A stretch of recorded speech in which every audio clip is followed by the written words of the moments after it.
Board meeting of May 24, 2022. My name is Jim Sears. I'm the chairman. I would like to welcome those who are here in a hybrid fashion. We have Josh from staff and also Lou who's on the board. We do have this meeting is going to be hybrid, so we have the ability to, for those who are at home, if they do have questions, they can email questions following the link on the website. But this meeting will be hybrid. Can you hear us, gentlemen? Josh? We got to get your volume on. We can hear you very well and clear, yes. Okay, same thing, Lou? Yep, loud and clear. All right, thank you. I'll say, for the first item on the agenda this evening, 23 Cherry Hill Drive, request for site plan review pursuant to Section 4 of the zoning bylaws submitted by Cherry Hill Drive owner LLC for property in the Industrial 1-2 zoning district. The applicant proposes additional parking spaces in the existing parking lot and associated site modifications, Assessors Map 29, Lot 2. Good evening. Good evening, is this on? Yep. Good evening, Mr. Chair. For the record, Scott Cameron with the Moore and Cameron Group, 66 Elm Street in Danvers, Massachusetts. And thank you for having us tonight. I am here on behalf of Cherry Hill Drive owner LLC, which is the owner of 23 Cherry Hill Drive. Brooks Goodyear is also here from the LLC, which is part of R.J. Kelly companies. As you read in the description, this is a relatively minor application for site plan approval, but I'll walk you through it briefly. This is an existing light manufacturing building, which is a tenanted space. They have engaged in a lease with Cranny Home Services, primarily who will use the space for warehousing of their inventory that they sort and distribute to their vans, which go out to the clients in need of home services. There's a space of approximately 33,000 square feet. As shown on the plan, it's the area on the bottom of the plan, the larger, deeper, square-shaped portion of the building. And as part of that change of use from a former light manufacturing to a warehouse storage, they would like to add 49 additional parking spaces in the rear area. Currently, this is used for loading docks only.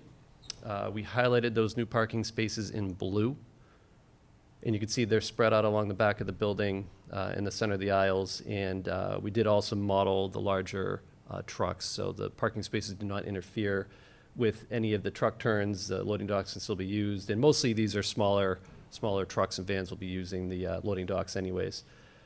As mentioned, the application is relatively minor, but why are we here? Well, there's two triggers. One, we're changing a use in the tenanted space of the building, and then two, we're adding more than 10 parking spaces, so that under the bylaw requires site plan approval. However, there's no site work. There's no changing of the altering of the earth. There's no altering of the building. There's no changing of the pavement. The pavement that is there on the ground now will be sealed. It'll be striped, painted with the new parking spaces, and they are going to actually install and bring the handicap parking spaces up to compliance in the front by widening the loading areas, adding some handicap parking spaces, and putting in the signage to get those up to code. Handicap compliance is actually exempt from zoning, not a reason we're here, but I wanted to point that out that they are doing that work as well. We submitted in your application a narrative. We went through the criteria of the site plan approval process. We talked about the use in that narrative, and a couple of things with the additional parking spaces. You would think maybe there's more traffic, which potentially yes, but I would submit that this is an industrial zone property in the I-2 district. It is in the Cherry Hill Park Industrial Park. It is right on the edge of town next to Beverly. The use and intent of this property, even with the 49 spaces, I find is in keeping with the neighborhood it's within. There are no adjacent residential properties, nothing within 500 feet of the property of residential nature. It's all industrial developed around it. And the specific nature of the business actually works out well to actually reduce potential impacts on the Cherry Hill Drive roadway, because the employees typically come in before 7 a.m., which is ahead of your peak rush hour. They're there getting the warehouse floor ready to go. They're getting the items ready to load into the vans. The vans come in, get loaded up, and typically in before rush hour, loading up during rush hour, and then they leave afterwards. Because they don't want their employees sitting in traffic, because that's hourly time that they have to pay for. So the business model itself is actually designed to avoid traffic. The service technicians are on site, so they're at people's homes. That's where they do their work. None of that occurs on the property. And afterwards, they take the vans home. So they don't even come back to the property. And the only people that depart during the peak hour are those that will be remaining in the building itself. So in keeping with the, I guess, the level of the application and the work that's proposed here, we did also request waivers from most of the technical components of the site plan bylaw. There's no drainage calculations to speak of. We do not feel this warrants a full traffic impact analysis. A full plan set with landscaping, lighting, architectural drawings, all of that nature, none of that's changing. So we did request I guess, a blanket waiver from full technical compliance, submitting that the information that we did provide to you is sufficient to render a decision on this. That's it. I'm happy to answer any questions you have in the application. I promise to keep it short. Great. Thank you. John, any questions? Just snow removal, I mean, with all the additional parking, what's the plan if there's a need for storing snow? So, the parking space is already proposed in areas that they're parking and loading in now, so we don't really see any change. They would be clearing this whole area anyways. The snow would be pushed up on the edges. If they do find a need to remove it, typically with the industrial properties, there's so much additional pavement that they find homes for it. But I see typically the tenants or the industrial users will bring in a snow melting system, and they come up and they melt it, or they haul it off to a snow disposal site in that case. But there would be no change here from what's been going on in the property since it was built. I don't have any other questions, Jim. All right, Tori, any questions? I don't have any questions.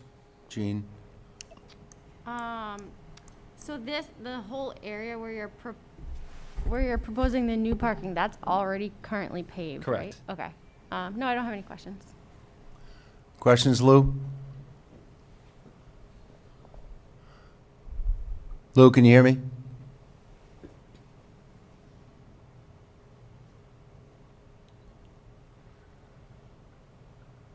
Excuse me, not to interrupt. I think I may have lost sound.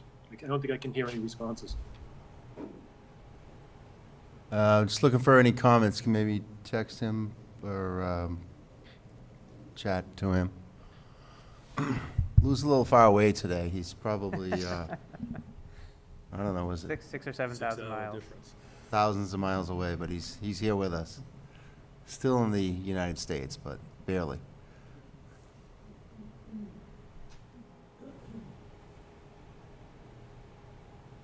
While we're waiting for Lou, I had a question. Based on what you mentioned as far as the logistics and the operation of the business, why do we need the 49 spaces? It's to account for the vehicles coming in, so there's that initial time when they're in there in the morning. They want to make sure all the vans can park, and they have employees as well. So there's this period of time in the morning where they just need effectively, double the parking. But then the vans are gone, and that's, other than that window in the morning, that's really all they're there for. But they don't want a situation where vans are parked in aisles or double stacked or, because they're going to leave at different times. How many vans do they have? Are they run, do you know? It's going to vary. We accounted for 49 additional parking spaces, so presumably around 49 additional vehicles coming in. There's room to grow. We did account for up to 96 employees could be on the property and park there, which we think is more than enough. Did we held those spaces in reserve, or they were just paved and not striped? It's been all loading to date, so it's excess pavement that we Okay. feel we can make better use of for parking. If you were to expand additionally, would you go above the ones that are to the right there, I guess north, away from the building, across from the building? To create more parking? Yes. I suppose they could. We really didn't explore that much further as far as further expansion, but if a different tenant were to come in the future, I think there would be opportunities to put more parking on the property if they needed to. It depends on what they need for the trailer. We didn't extend the area in the middle, so middle right of the aisle because the other area behind the building, we wanted to make sure that was large enough for a truck, a tractor-trailer truck to be able to back in. But if somebody only needed box truck deliveries, they could certainly put more parking there. Okay. Thank you. Lou, can you hear us now? I don't think you can hear yet. Okay.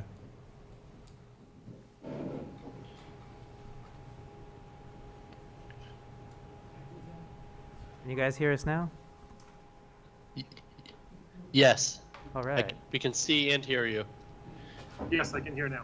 Sorry. Yep. Any questions on this item, Lou? We came to you for any questions or comments. Yes, I do. Just a couple of questions, if you don't mind. Just for the applicant, I'm familiar with your facility on Water Street. And so is this going to be a sort of a similar, are you taking some of the business away from Water Street, or is it going to be sort of a similar operation that's currently at Water Street? They'd be relocating to this property. I see. Okay. And in terms of another question I had with respect, I noticed in your materials that there would be that you'd have trucks that would be delivering every few days. Do you know the nature of the vehicles that would be coming? Are these larger trucks, or these are similar to the vehicles that are coming sort of on a day-to-day basis? We accounted for the largest size truck, which is a WB67 trailer truck, to fit into this property. In a worst case scenario, I don't expect that's going to be a regular trip, but it will be one. We can expect 1 or 2 per week. There will also be probably box truck deliveries and maybe even van deliveries for parts coming in. Would you anticipate the hours of the the hours of the deliveries? Would it be similar? We're looking at sort of the 7 a.m. to 5 p.m. range, or are there outside hours? There is potential the trucks could come in off hours. A lot of times they will run the deliveries overnight, and they could come in. And where I was talking earlier about the nature of this neighborhood, there's nothing around this to disturb really at that time of night. It's all industrial users, with the nearest residents several hundred feet away. Okay, got it. But again, you don't anticipate that, so it would not be an everyday occurrence if you had something coming in at off hours? It wouldn't be every day. Once, maybe twice per week is what we're expecting. Okay, got it. Okay, great. Mr. Chair, I have no further questions. Thank you. Thank you. Josh. All right, thank you, Lou. This is a public meeting, so if you are interested in this item, you have the ability to get up, and I would ask for this item and also for the next one, which we have a good-sized audience here this evening. The protocol is the applicant presents the application, the board asks questions on it, and then we open it up to the public to ask questions. If you are going to speak, I would ask you to please go to the microphone, identify yourself, name and address, and again, anyone on this first item have any questions? If you would like to, here's your opportunity.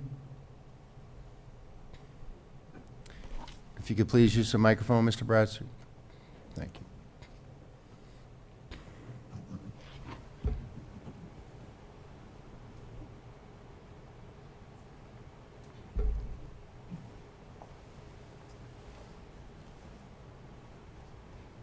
Bill Bradstreet, Town Meeting Member, Precinct 1.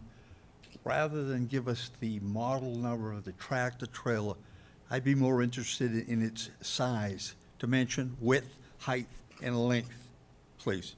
Okay, we'll find that out. Through the chair. So WB67, being engineers as we are, means a 67-foot length. So it's about a 50-foot trailer and then about 13 to 17-foot long cab on front of that. Do you know the height by any chance? Under 13 feet to comply with highway standards. With? Roughly 8 to 10 feet. Okay. Thank you. Any other questions from the audience? Any questions, further questions from the board? Hearing none, I need a motion to close the public hearing, if someone could make that motion. So moved. Motion to close the public hearing? Do I have a second? Second. Second by Tori. All in favor to close the public hearing? Aye. Aye. Opposed? Aye. All right. John, if you would read the decision on that. Yeah, the decision, the Danvers Planning Board finds that the site plan submitted by Cherry Hill Drive owner LLC for property at 23 Cherry Hill Drive, Assessors Map 29, Lot 2, to be in substantial compliance with the criteria and regulations adopted by the town. Details of the plan review can be found on the following plan. Site plan of land in Danvers, Massachusetts, 23 Hill Drive, prepared by the Moore and Cameron Group, Inc., dated April 14th, 2022, revised to May 19th, 2022, consistent of one sheet. The following submissions have been waived. Title sheet, no title sheet submitted. Site analysis plan, no site analysis plan submitted. Existing tree and existing easements are shown on parking plan sheet 1. Dimensional regulation plan, no dimensional regulation plan submitted. Existing easements and yard setbacks are shown on the parking plan sheet 1. Site construction plan, no site construction plan submitted. The location of the existing building and parking areas, curb cuts, existing landscaping are shown on the parking plan sheet 1. No expansion to the building on the property is proposed. No utility plan, no utility plan was submitted. Existing stormwater catch basins are shown on parking plan sheet 1. No utility work is proposed. Landscaping plan, no landscaping plan submitted. Existing trees and landscaping are shown on the parking plan sheet 1. No additional landscaping is proposed. Lighting plan, no lighting plan submitted. No changes are proposed to the existing lighting. This project is subject to the attached list of general conditions. Compliance review of this site plan shall lapse within 3 years from the grant thereof, if construction is not begun by such date. James Sayers, Chair. Motion's been made. Do I have a second? Second. Second by Tori. All in favor? Aye. Aye. Aye. Okay. All set, Mr. Cameron. Thank you very much. Thank you. The next item on the agenda is the Maple Square project. This is a request for special permits and site plan review submitted by AAM 15 Management LLC for properties at 114 Maple Street, map 43, lot 510, 128 Maple Street, map 43, lot 512, 140 Maple Street, map 43, lot 530, 146 Maple Street, map 43, lot 531, 146A Maple Street, map 43, lot 532, 148 Maple Street, map 43, lot 533, 1 Hobart Street, map 43, lot 509, 3 Hobart Street, map 43, lot 508, 6 Hobart Street, map 43, lot 405, 7 Hobart Street, map 43, lot 507, 9 Hobart Street, map 43, lot 506, 53 North Putnam Street, map 43, lot 518, 61 North Putnam Street, map 43, lot 516, 66 North Putnam Street, map 43, lot 529, 2 Putnam Court, map 43, lot 515, and 6 Putnam Court, map 43, lot 514. Pursuant to section 18.4.B.2, maximum number of dwelling units per building, section 18.4.C, density bonus requirements, section 18.5D4, parking requirements table, section 18.5D6D, street side parking, section 18.13, design special permits, section 22 and section 4 of the zoning bylaw. Said properties are in the Maple Street Traditional Neighborhood Development Smart Growth Overlay District. The applicant is proposing a mixed-use development to include 147 residential units with associated site modifications. Just through staff, Peg Zielinski is a board member. She's not here now. I'm not sure what her status is, but Jean Hartnett, I'm sorry, is a associate member, so she can vote on the special permit. But as far as the site plan, as Attorney McCann, right now, we just have the 4 members. Doesn't mean that if this goes to another meeting that Peg couldn't watch the tape and catch up. So I'm just letting you know you wish to proceed? All right, the floor is yours.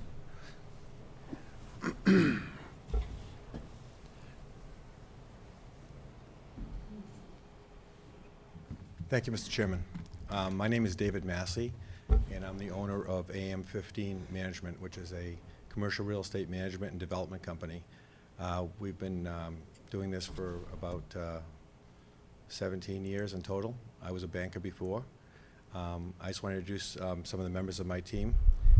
Nick Fay, who's been working with the neighborhood, working tirelessly on this. If you could speak project. up just a Oh, tad sure. because I've the been air working- conditioning. I'm sorry.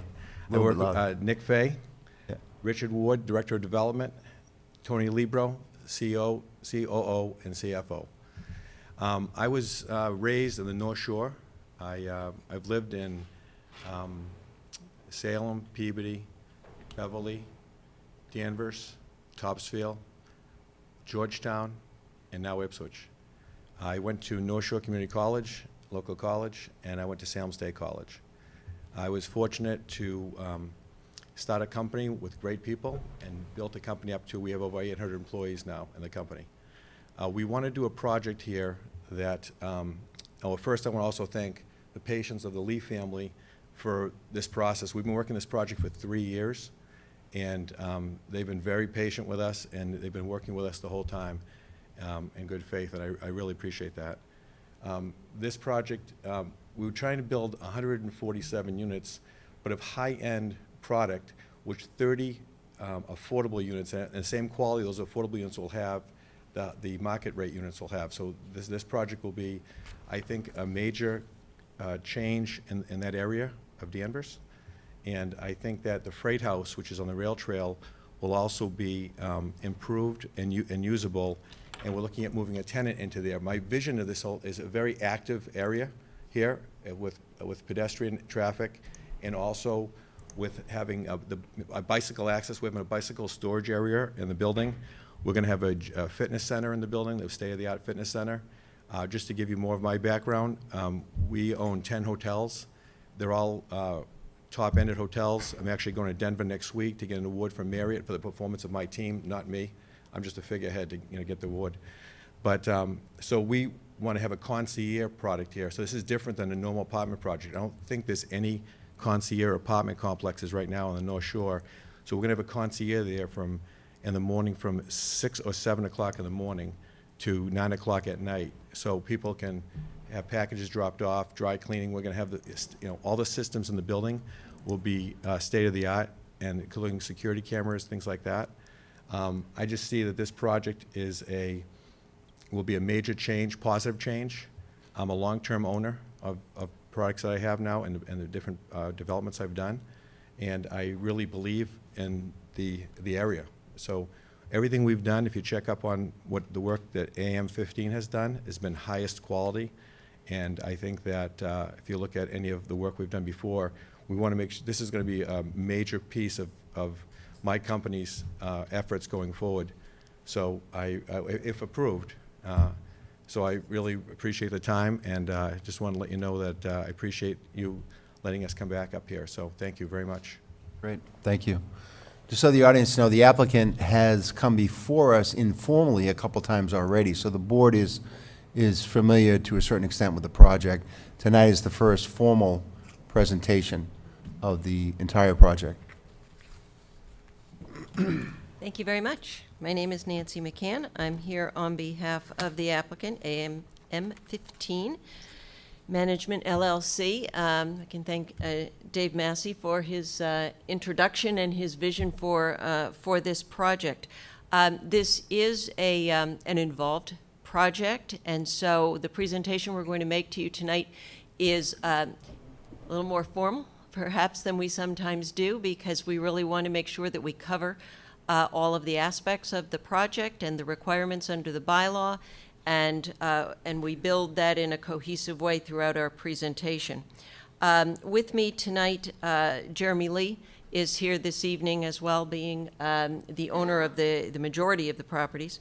Also with me tonight in the development team, we have our project engineer, Scott Cameron, Joseph Titone, our project architect, Liz Altman from TEC, our traffic engineer, and Bob Ulig, our landscape architect and site designer. And throughout the presentation, each one of those individuals will be presenting their aspects and submissions that have been part of the application project. The history of this site, as the board knows and as the chair just mentioned, You have seen this informally before, and in fact, last fall, I think it was, we had an informal site view with the planning board on the properties, and the majority of the makeup of the property is what we consider and we call the Lee Hot Wat site, which was an industrial site in Danvers made up of multiple different parcels. That was a very active industrial site for many, many years in the town. Majority of that site is now vacant. The buildings have become derelict, as the board saw during our site view. We do also have several residential properties that are part of the compilation. The Maple Square development, and that's the name of this development, is a mixed-use development that's being proposed under Section 18 and Section 22 of the zoning bylaw, as well as Mass General Laws, Chapter 40R. It is a compilation of 16 different parcels. The overall site, this compilation of 16 parcels, is located in the Industrial 1 zoning district. Small part is located in the C1 zoning district. So that's the underlying zoning districts that we're working with is Industrial 1. The zoning bylaw and town meeting enacted an overlay district, which is the Maple Street Traditional Neighborhood District under Chapter 40R, for an overlay district over the top of this otherwise zoned Industrial 1 parcel. The purpose of the overlay district and the Maple Square development that you're going to see tonight is being developed utilizing the overlay district requirements, not utilizing the underlying Industrial 1 or C1 zoning districts, but rather this project is being presented and has been designed under the overlay district.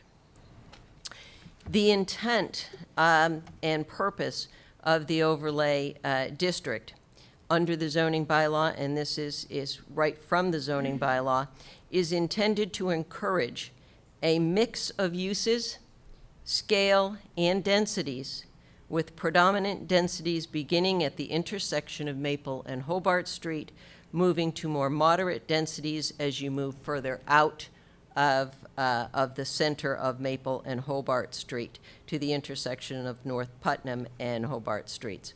So the intent of Section 22 and Section 18 of the zoning bylaw is to encourage a mix of uses in varying scales, and that's exactly what we're proposing. Prior to filing this application, we've spent years, 3 years in fact, working on the design and working very diligently with Director Fields and the entire planning staff, as well as department heads in the town and other town officials, to design a project that conforms to the requirements of the zoning bylaw and the intent of the zoning bylaw. The application package itself consists, and I'm stating this, the board has the application package, of course, in addition to the plan set that was rather thick. The application package itself is this. It's very significant. The amount of research and time and development that went into this application is significant. And a lot of thought and a lot of work with the town has gone into the application package. And the package itself consists of the special permit application, the site plan approval application, a filing fee of $15,500, the project narrative. There was a technical stormwater memorandum, TEC's traffic impact assessment, the affordable housing and marketing plan that's required under 40R and under Section 22 of the bylaw. It's an extensive marketing plan and analysis and description of the affordable housing that's part of this project. a list of the special permits required, a list of the waivers as well that are being requested. The site plan set itself has also been submitted. So that's the application package, and I did want that to be reflected in the record as of all that's gone into this application. A general overview of the project. This is a mixed-use development, which consists of commercial and residential on the first floor of the single building that's being proposed. And this is a project that consists of a single building, as well as the rehabilitation of the historic freight house. So we have a mixed-use development with commercial and residential on the first floor and residential units on the upper floors. I think we should have slide A102, Jarrett. These are, if you could go back to those, actually, I just want to get the slides of some of the existing conditions on the site. And we'll just go through. The board saw this site back when we were doing the informal site view back last fall. And you can just kind of scroll through a couple of those, Jared, if you would.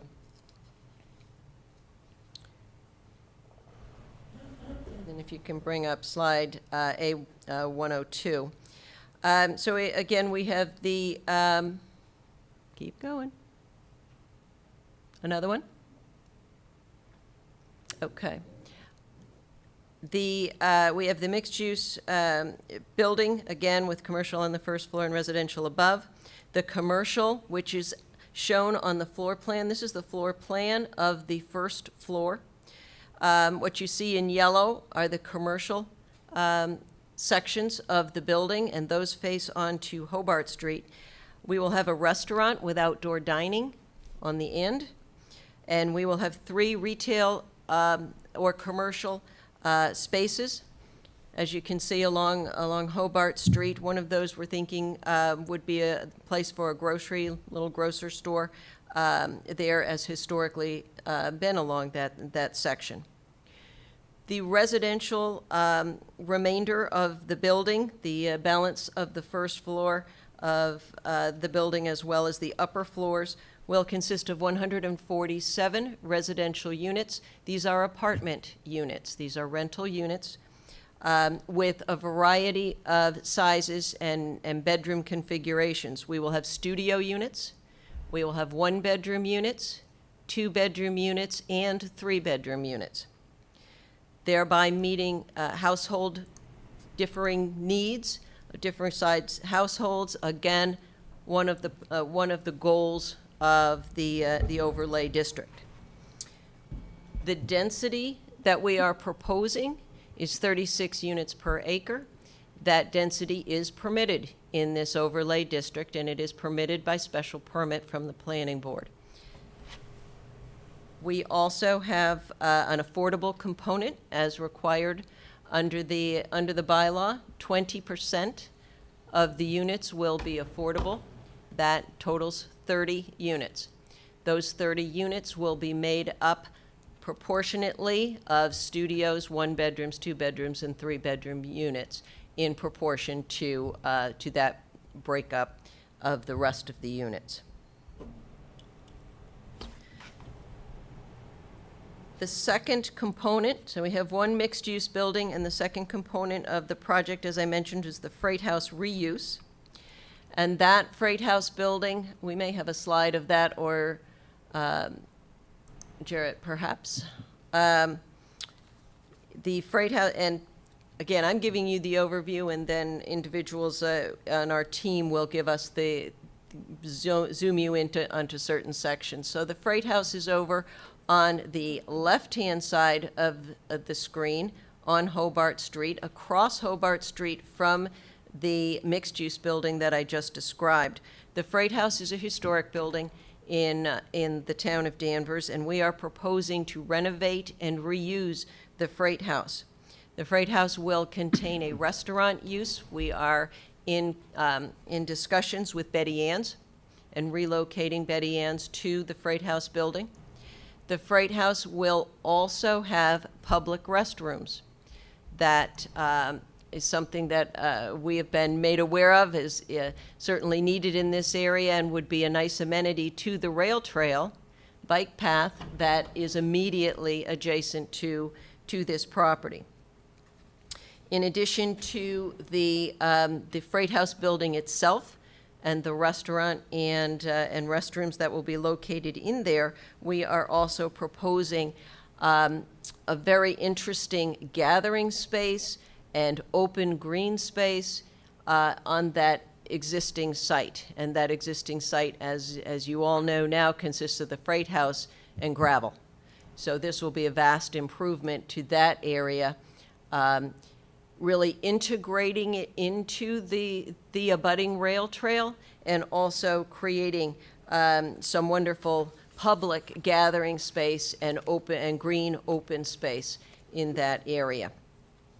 In addition, we have significant landscaping, street layout improvements, sidewalk improvements, and significant public realm improvements that will be described in greater detail that go into this entire project. Parking. The parking shown on the plan meets all of the requirements for parking for the various uses proposed, and in accordance with the requirements under the Danvers zoning bylaw. So we are in compliance with the parking requirements. The zoning associated with this overlay district and with this project are under Section 18 and 22 of the zoning bylaw. The planning board is the special permit granting authority and the plan approval authority under Section 18 and Section 22. The proposal, as I've given the introduction on, the proposal itself is permitted in the overlay district. It is permitted either by right or by special permit. There are no variances required for this project. This has been designed specifically to meet the requirements of the overlay district and meet the requirements for the grant of special permits and waivers, as you see in your packages. We are seeking some specific special permits, and I'll name those here. A list of those were submitted as part of the application package, but specifically, we are seeking a density special permit. The special permit and density proposed is 36 units per acre, and we do meet 36 units per acre, and that's a density that is permitted by special permit. We are, again, meeting the fair housing and affordability compliance requirement of 20% affordable units, totaling 30 units, and we've provided that detailed housing and marketing plan. The outdoor amenity space that's required in this overlay district, this project meets and in fact exceeds the open space requirement, as we've provided a number of different varied types of open outdoor amenity space, including the outdoor dining space, outdoor gathering space, private outdoor gathering space for the residents, as well as public outdoor space for the public. The zoning bylaw, Section 18 and Section 22, contemplates and permits the issuance of special permits and issuances of waivers for design requirements as submitted in the application, and as needed for the development of this project. Maple Square has been designed purposefully to meet the intent of the bylaw and to create a vibrant, welcoming residential and commercial addition to the Danvers downtown. We're very proud of this project. We're proud of the design and the design team and what's proposed. You see some easels up with some of the renderings, which you'll see during the presentations as well. What I'd like to do now is turn this over to the project engineer, followed by the project architect, the traffic engineer, and then our landscape and design architect, and then I will conclude to review some of the items in the bylaw relative to compliance and criteria for the project. So at this point, Mr. Chairman, I'd like to turn it over to Scott Cameron, our project engineer. Thank you.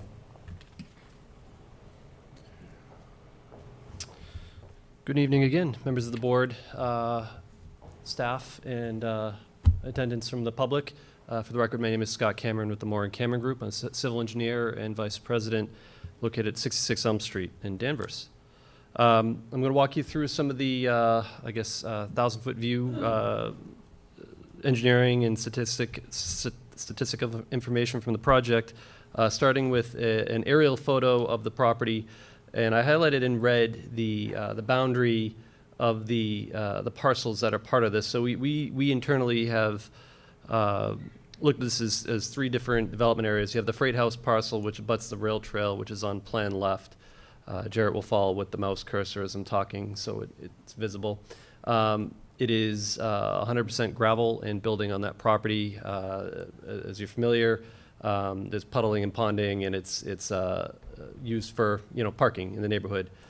The parcels on the right are a mix of multifamily residences and some pavement that is to the right, and then the main development parcels, which are in the center, consist of most of the retail, industrial, light industrial, manufacturing, and some residential, as well as the retail and restaurant. Obviously, the parcels front on North Putnam Street, they front on Hobart Street, and they front on Maple Street. And there are 16 of them. And as such, fronting on those streets, there are 16 curb cuts of all sorts of varying widths and conditions of repair. The property is, all the parcels in total have about 1 acre of building footprint area on them. That's about 24% of the property. And about 88% of all the real estate is either building or pavement. So it's very, very impervious, very in keeping with an industrial type zoning area. Move to the next plan, please. In total, there are 4.09 acres of land. And what we're proposing is to redevelop the entirety of the real estate. So starting with the parcels to the north, that will be redeveloped for satellite or accessory parking in support of the project. The Freight House parcel will be redeveloped, the Freight House remaining renovated, and a public park added in place of the current gravel parking area. And then the main development parcel is your building, the primary building, which is the mix of uses for retail and residences, which we have constructed along the corner, oriented towards the Hobart Maple Locust intersection, with the parking really kind of to the rear of that. The coverage of the parcels by buildings is a little less than existing, but for the sake of rounding up, it's about the same. It's about 1 acre of building coverage, a little less, and a floor area ratio in total of under 1 for the entire real estate. And as you'll notice, there's, as we go through the plans, there's quite a bit of open space. As far as the breakdown, there's about 1 acre of open space that will be developed as part of that. There's about 10,000 square feet of private amenity space, which is featured in the center, kind of behind the building. There is the park area, which is about 11,000 square feet around the Freight House. And then there's about 1/2 acre of new streetscape walkways, landscaping, and other amenities along the frontages of the property.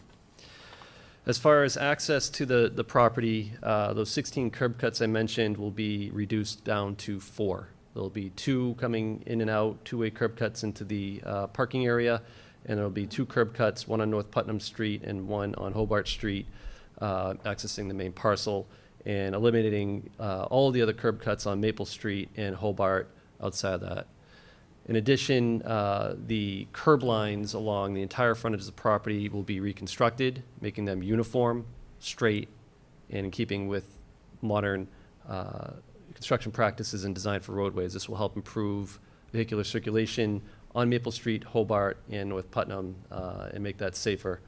We're also proposing to reconstruct the corner of Charter Street, which is wide, it's irregular, it flares open into a more uniform, normal curb cut. And in particular there, with the sidewalks and the crosswalk, making that an easier crossing there as well. It's kind of a long space to cross if you're walking up Hobart Street. As you enter the property from Hobart, the driveway entrance is aligned with Charter Street, so it is directly across from Charter Street, which makes for a safe crossing over Hobart if you're coming out of Charter. You come into the property and passenger cars have the decision of parking in any of the spaces.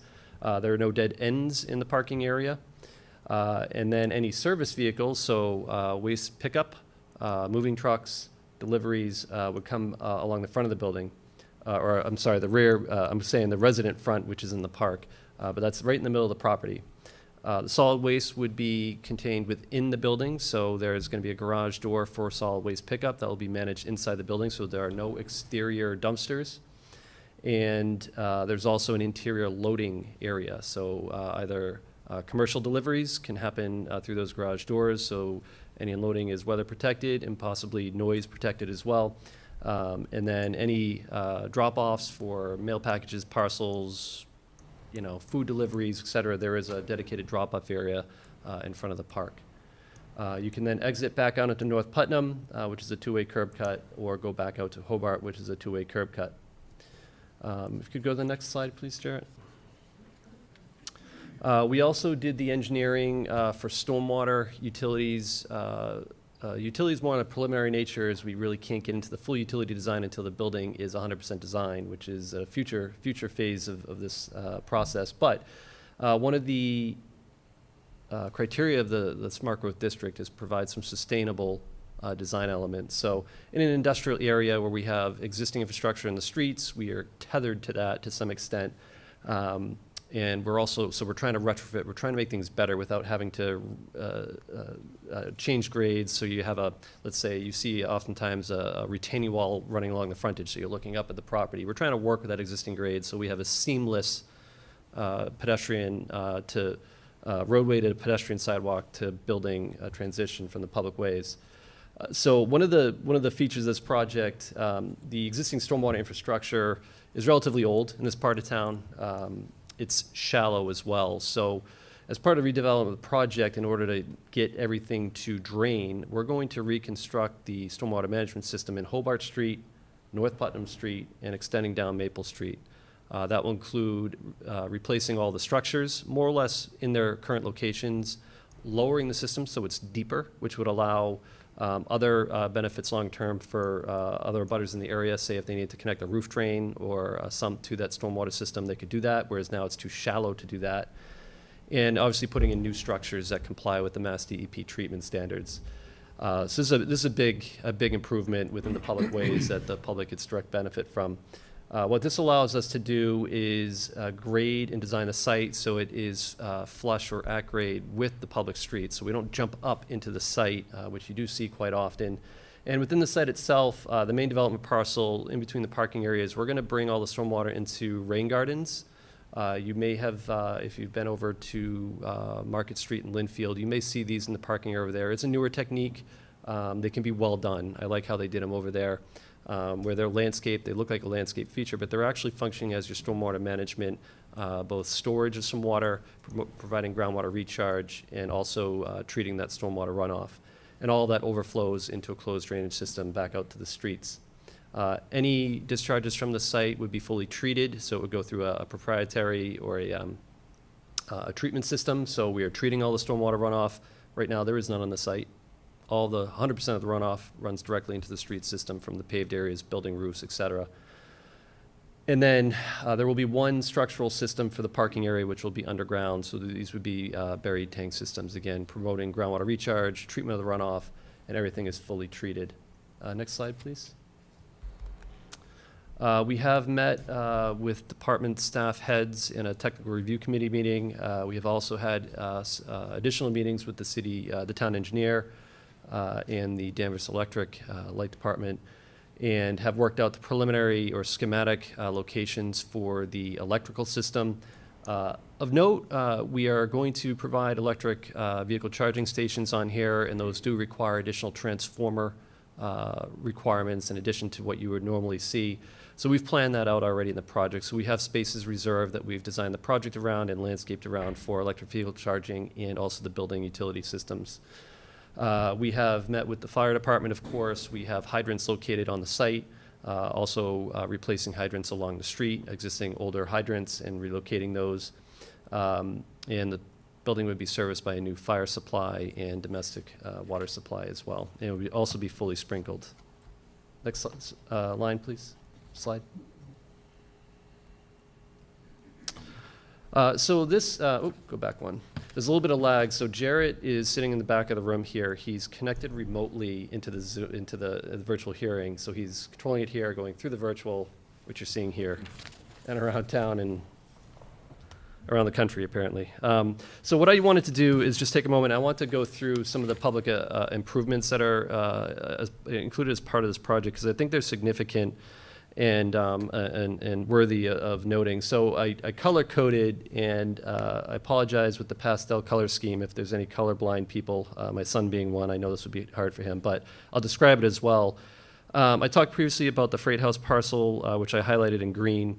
That is a fully landscaped, hardscaped, and softscape park with a deck area, plenty of open gathering space, and Mr. Eulig will go through that in more detail and show you the pretty pictures. But that's about 11,000 square feet around the Freight House, and designed and built all the way up to the edge of the rail trail. So we want to create a seamless interface between the development of this parcel in particular, because this would be a public realm space, up to the rail trail. And that does obviously involve some work on the rail trail. But the idea here is that we want it to be seamless. We don't want to go from, a brand new public park into kind of an older, it's more or less just grass now in that area, chain link fences. We want that to be clean and look like it fits and works together. Within the streets themselves, which is the plum purple color, I mentioned the drainage improvements, which are significant. Both Hobart Street, North Putnam and Hobart Street, more on Hobart Street, full depth reconstruction. What I mean by that is the proponent will remove the pavement, regrade the street, put a proper crown on it, make sure it drains properly. If you've been over there during any rain events, it puddles and ponds over there. It does not drain well. It's extremely flat. And this would all drain into the new stormwater system that they're also putting in. The curbs would be reset, the radii would be reset on the roundings, the striping would be redone. So we have a modern streetscape. And this improves the vehicular flow through that area, making it safer. It is kind of a funky intersection a little bit, but this would make it more uniform and regular and visible, and also improving the pedestrian circulation. So the crosswalks we're adding in new. We're shortening the distances that people have to walk across the street where they don't have shelter. And we're doing that on both North Putnam and on Hobart Street. And then the walkways themselves. There was an extensive effort put into the public walkways both around on the frontages and throughout the property. And that's the pink purple, the pinkish color. Along Maple Street on Plan Right and going up North Putnam, those sidewalks are generally 5 foot wide, but landscaped on each side with islands brought out on either side. There are seating opportunities. Mr. Eulig will go into those in a little more detail, fully reconstructing those. That extends up North Putnam Street and then across the site. So there's a way to cross from North Putnam over to Hobart Street, so you don't have to walk around. So residents in the neighborhood can just cut through. Along Charter Street, I mentioned the redevelopment of the corner. That would be another new sidewalk, 5 foot wide, that would transition into the park. Wide, 10 foot wide sidewalks there. And then along the building itself, where we have both commercial and resident space, but along Hobart Street, Maple Street, widening that sidewalk. That's an 11 to 20 foot wide walking route. It would have landscape planters that are raised up with trees, protect them from people cutting across. That would be landscaped. You have parallel parking spaces. These are new. There are some parking spaces there, but they're tricky to get into. For example, if you're coming out of Locust Street going down Hobart and you're following the car in front of you, they might just stop because there's a parking space right there. That's going to be solved through this. So now the cars will have a dedicated parking and an obvious and regular parking. And again, Bob will go through that in more detail. Of course, everything will be handicap accessible, Mass Architectural Access Board compliant, and there will also be bike racks scattered throughout all of this area. So we're promoting pedestrian, bicycle, and to extent improving the vehicular flow through this area. 202 parking spaces throughout the site. It's a ratio, and this is including the parallel spaces on front, that works out to a ratio of about 1.37 spaces per housing unit. Of course, we would expect people during the day to be out where commercial patrons can come in and use those parking spaces, both on the street and around the property. And at this point, I think I will turn it over to our next presenter. Mr. Cameron, could, just due to the length of your presentation, I think I might want to have the board ask questions to you particularly right now, and just so that we only focus on the engineering aspect, and could you just refresh my memory as to who's going to speak after you and on what topics? Is it Liz or Bob? Oh, Joe's next. Regarding, Architecture. okay, and then who else is going to speak? Landscaping? Yep, landscape and traffic. Okay, do we have questions as to what's been presented, just the members of the board at this moment, as to the engineering? Tori, any questions on the engineering that's been presented? No questions right now. Jean? Yeah, my question was about the parking. So you said that there are how many parking spaces? 202. And there are 2 electric vehicle spaces? There are going to be more than that. We are not at a point where I can tell you how many. We're going to try to make as many as we can EV ready, so electric vehicle ready. So the transformers infrastructure will be in place. We'll run conduits so that they can be set up. There is an economic decision that needs to be made based on the demand. We don't need every space to be chargeable now, but we're going to do our best to make sure that can be done in the future. Okay, thanks. Yeah, because I didn't think 2 would really be enough. Are you working with someone on the town with that? Because I know that they have, they're pushing for electric vehicles. And Yeah, we met with Danvers Electric, Okay. and we're doing this on every project. I've got several of similar or larger size where we're doing the same thing, but it is a newer thing. This isn't. We have different energy needs for this. There's a lot more infrastructure that goes into these charging stations, and there's other things relating to the time of day. They're charging overnight when it's usually off peak. So there's different requirements and things going on with the charging stations. So I'm not prepared to give you any specific details other than we're going to try and make it as ready as possible to receive and accept as many as the demand warrants. Okay. So. And have you looked into solar panels at all, or is that something later? We've discussed that. That's another component under the Mass Building Code. The building needs to be solar ready, so it will be structurally prepared to accept that. We do not have a plan currently to put solar on the roof of this building yet. Okay. Thank you. No other questions. John, any questions? Just for background purposes, the breakout of the parking, if we call the left side the main parcel where the residents are going to be living, and across the street from North Putnam, how many spaces are in the North Putnam parking lot, that North Putnam in Maple Street? So on North Putnam, there's 60 spaces, and then on the main parcel, there's 105. So that's helpful. I mean, I don't have any other questions around the engineering. It was very comprehensive. Thank you. Lou, any questions at this point on the engineering? Yes, I do. Yes, just a few. Just a question just with respect to, and again, the plan is very comprehensive, and I appreciate that.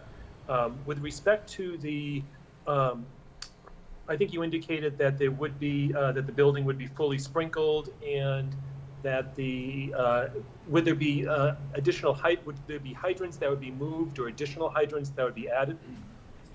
So as part of the redevelopment of the frontage, there are several hydrants around the frontage of the property, and they're not going to work where they're currently built. They're just they're in the wrong spot for a newly developed project. So to the extent we need to relocate them, they'll be in approximately the same location, and those locations will all be collaborated with the fire department and DPW. Okay, got it. That's good to know. And in terms of the freight house, and I'm very happy to see the freight house being incorporated into the plan. I think you indicated that there would be public restrooms and restaurant space. And again, I'm not sure if this may not fall into engineering, but in terms of who would be maintaining the restrooms, would that be sort of part of the Maple Square development responsibilities? Yeah, so the exact details are not worked out, but yes, the proponent or a tenant would be responsible for that. Okay, got it. And with respect to the, I know there was some discussion, I think Gene had asked some questions about solar panels. I know I think one of the waivers that was be looking at was was sort of a green roof.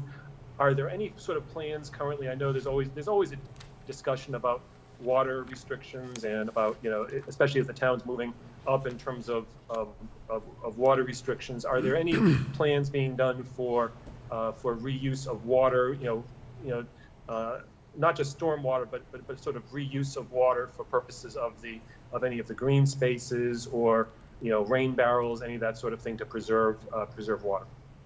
So I think the notable one is the incorporation of the rain gardens, which do a few different things for us. That you have kind of a irrigated system there that would have trees and ground cover that can currently also provide some shading for the parking area.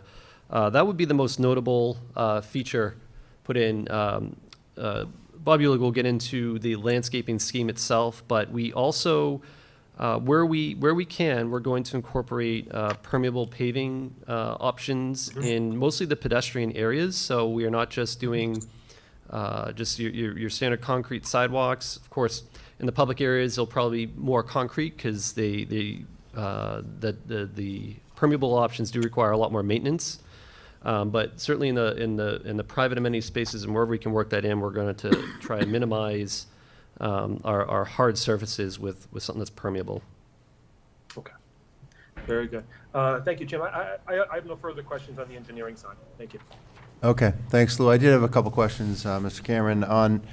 We just went through this on a budding or building nearby that proposed to have the trash taken care of inside the building. It appears you're going to have probably close to 200 people living here, and that building only had 24 units, and they've already ran into a problem with indoor trash as to the smell and sorting. And so they quickly came back to us last meeting and asked for some outside dumpsters. How do you propose to manage odors and vermin and bugs and for 200 people depositing trash inside the basement of that building? Yeah, you're spot on. I think one big difference, and I don't know the particulars on how they built that, although I did do some of the permitting for that project.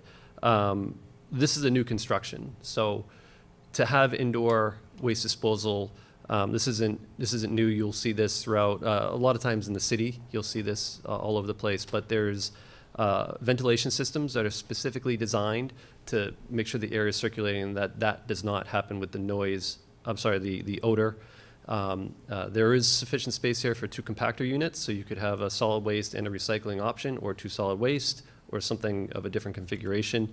And as far as vermin and pest control, these are not open dumpsters, so it's not like you flip the lid open. They're compactor units, so you have that line of defense first, and then so everything's contained in those units. And this type of facility is going to have a pest control plan that will be one of the companies that will service the property regularly. How often would they be managing that, taking it out? There are a lot of factors that can influence that, depending on the time of year, how many people are living in the facility at one time. They could do pickups daily if they needed to. So you have restaurant use also. Are they going to participate in the same type of removal? They would also use that facility, so they would also be using that. So as an example, the solid waste demand for we have a 170 unit project that is phase 1's done. They're building the phase 2. It's about 50-50. There's 1 compactor unit for that, 30 yards, and there's 1 recycling compactor for that I believe is 20 yards, and they do 3 pickups a week. They're anticipating 3 pickups a week for that. So that's about the same size project as what we have here. This has the restaurant on top of that, so maybe there's a 4th day. We would definitely want to encourage the recycling part of it. Sure. So if we could have 1 of each. I know that I'm not sure if there's a hard and fast requirement but that's something we would like to see. What's the distance between the building and the actual end of the sidewalk? I'm just asking because it is new construction, and, you know, what is the setback from the curb? It's a great question. So, on the mixed-use building, so the main building, along Hobart Street, you have 17 to 18 feet of width in that location. As you round up Maple Street in front of the building, 15 to 18 feet. It's wider right at the corner. You can see it's very extensive in that area. Along North Putnam, that's closer. That's only 4 feet. It's closer there, and that's to the. And then on the Freight House parcel, you're set back approximately 38 feet from the Freight House building to the curb line there. Yeah, it's hard to tell when you're looking at the photos and the depictions but that's helpful. Appreciate that. I'm sure on the traffic, we're going to learn about queuing for the lights and so on. That's going to be part of the discussion for the traffic lights. Coming up, a little preview. All right. All right, that's all I had at this moment. I would turn it back over to you to continue, and maybe as we stop at each, we can ask questions and then proceed to the public after that. Joe? Thank you.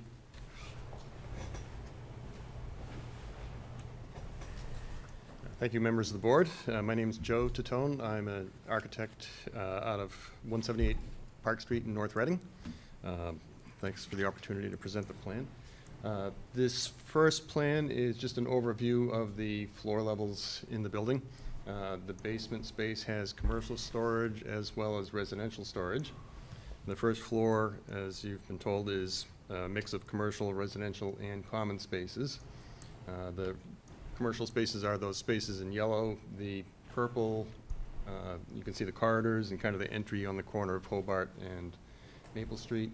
And I apologize, these floor plans are turned 90 degrees from what's been on the site plan, so if it's a little confusing, along the bottom is the Hobart Street side and vertically is the Maple Street side. The lower left plan is the second and third floor plan. Both plans are identical, and those are all residential. And then this lower right is the fourth floor plan, which has it's mostly 4 stories, but the small kind of white portion on the upper end there is a 3-story portion along North Putnam Street.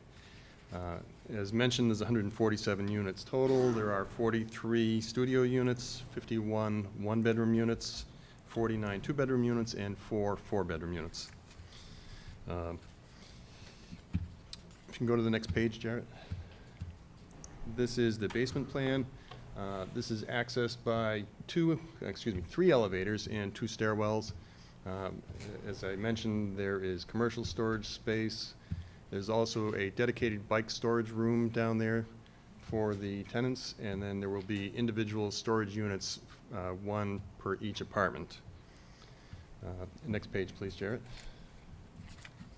This is the first floor. Again, the common spaces are in purple, so at the bottom right, the corner of Hobart and Maple, there are the gym space along Hobart Street, and when you come in from the corner, there are 2 common resident common spaces on either side of the kind of the diagonal corridor space.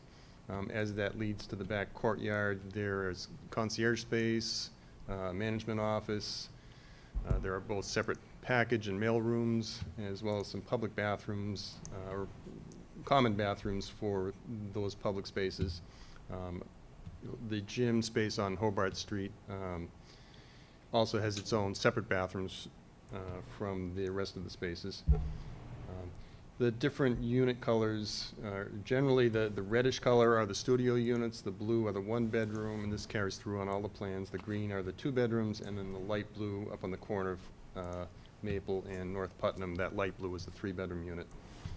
The gray spaces towards the back, kind of in the courtyard area, are where the The loading, the trash room, and also the sprinkler room will be located off that back side. And there are, as I mentioned, there's actually 2 elevators in the central core of the building, and then 1 at either end of the building. There are 3 sets of stairs, 1 at each end of the building and 1 at the central core. The commercial spaces, thank you, Chair.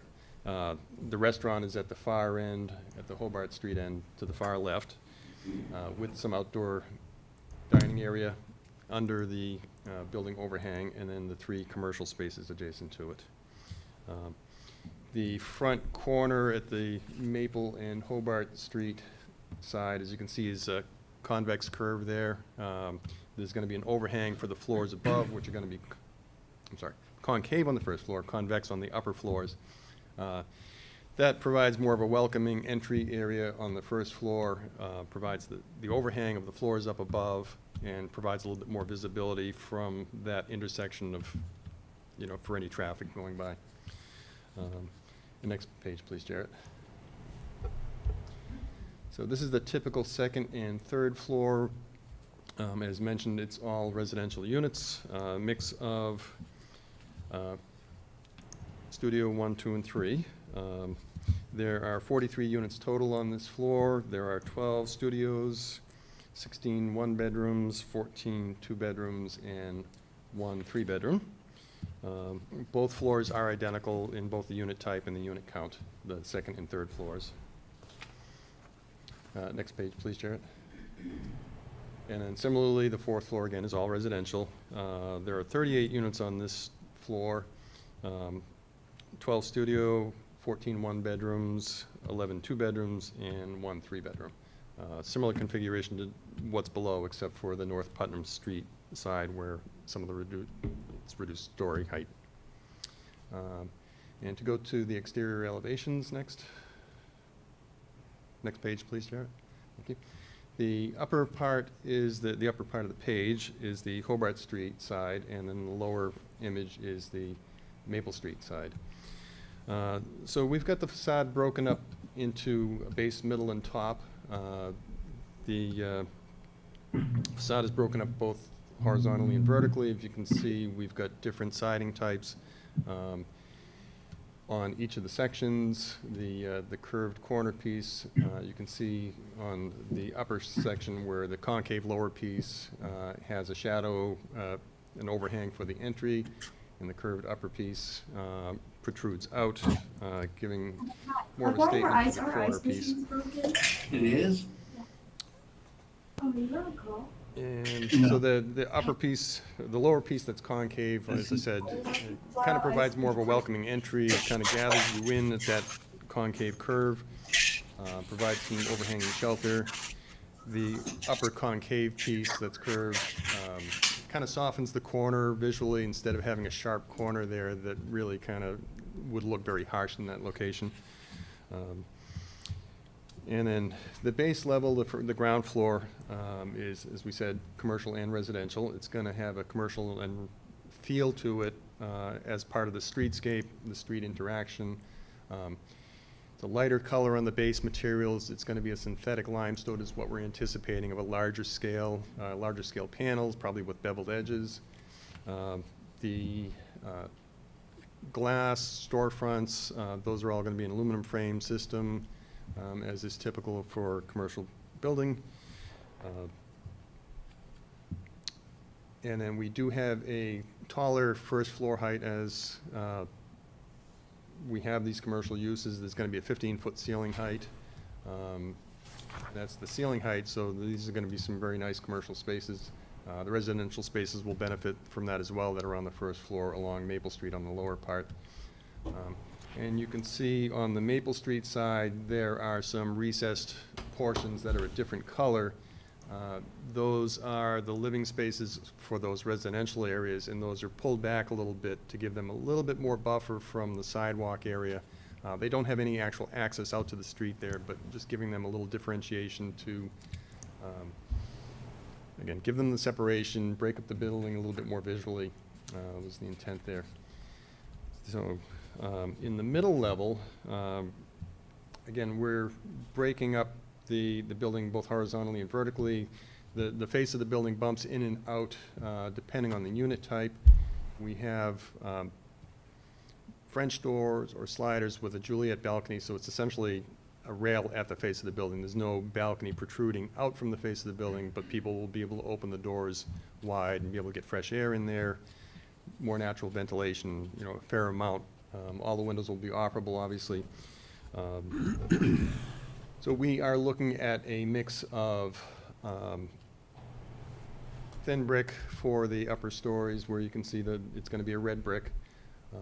We're not sure on the exact blend of what the brick is going to look like yet, but probably something similar to what's on the adjacent ambulance building. It might not be quite as dark, but something similar to that. And then a mix of a synthetic clapboard of varying exposures, colors, just to break up the scale of the building. And then the residential floors are going to have a shorter, they're not going to have, they'll probably have 9-foot ceilings as opposed to the 15-foot ceilings that are in the upper floors, or the lower floor, excuse me. And then the top floor, the top band of the building will be even lighter scale. We're eliminating the brick on that level to lighten that up even more. We obviously have trim bands separating the base, the middle, and the top, and then we've got a cornice band along the top of varying heights and different profiles to break that up as well. That will form a parapet wall that will hide any of the rooftop mechanicals that will be up there. Being residential units, they're relatively small units. I don't think we're anticipating any large central mechanical equipment that would be protruding up and visible from the street. Let's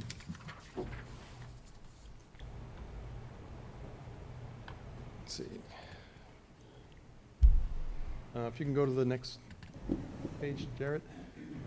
These are just the elevations in black and white.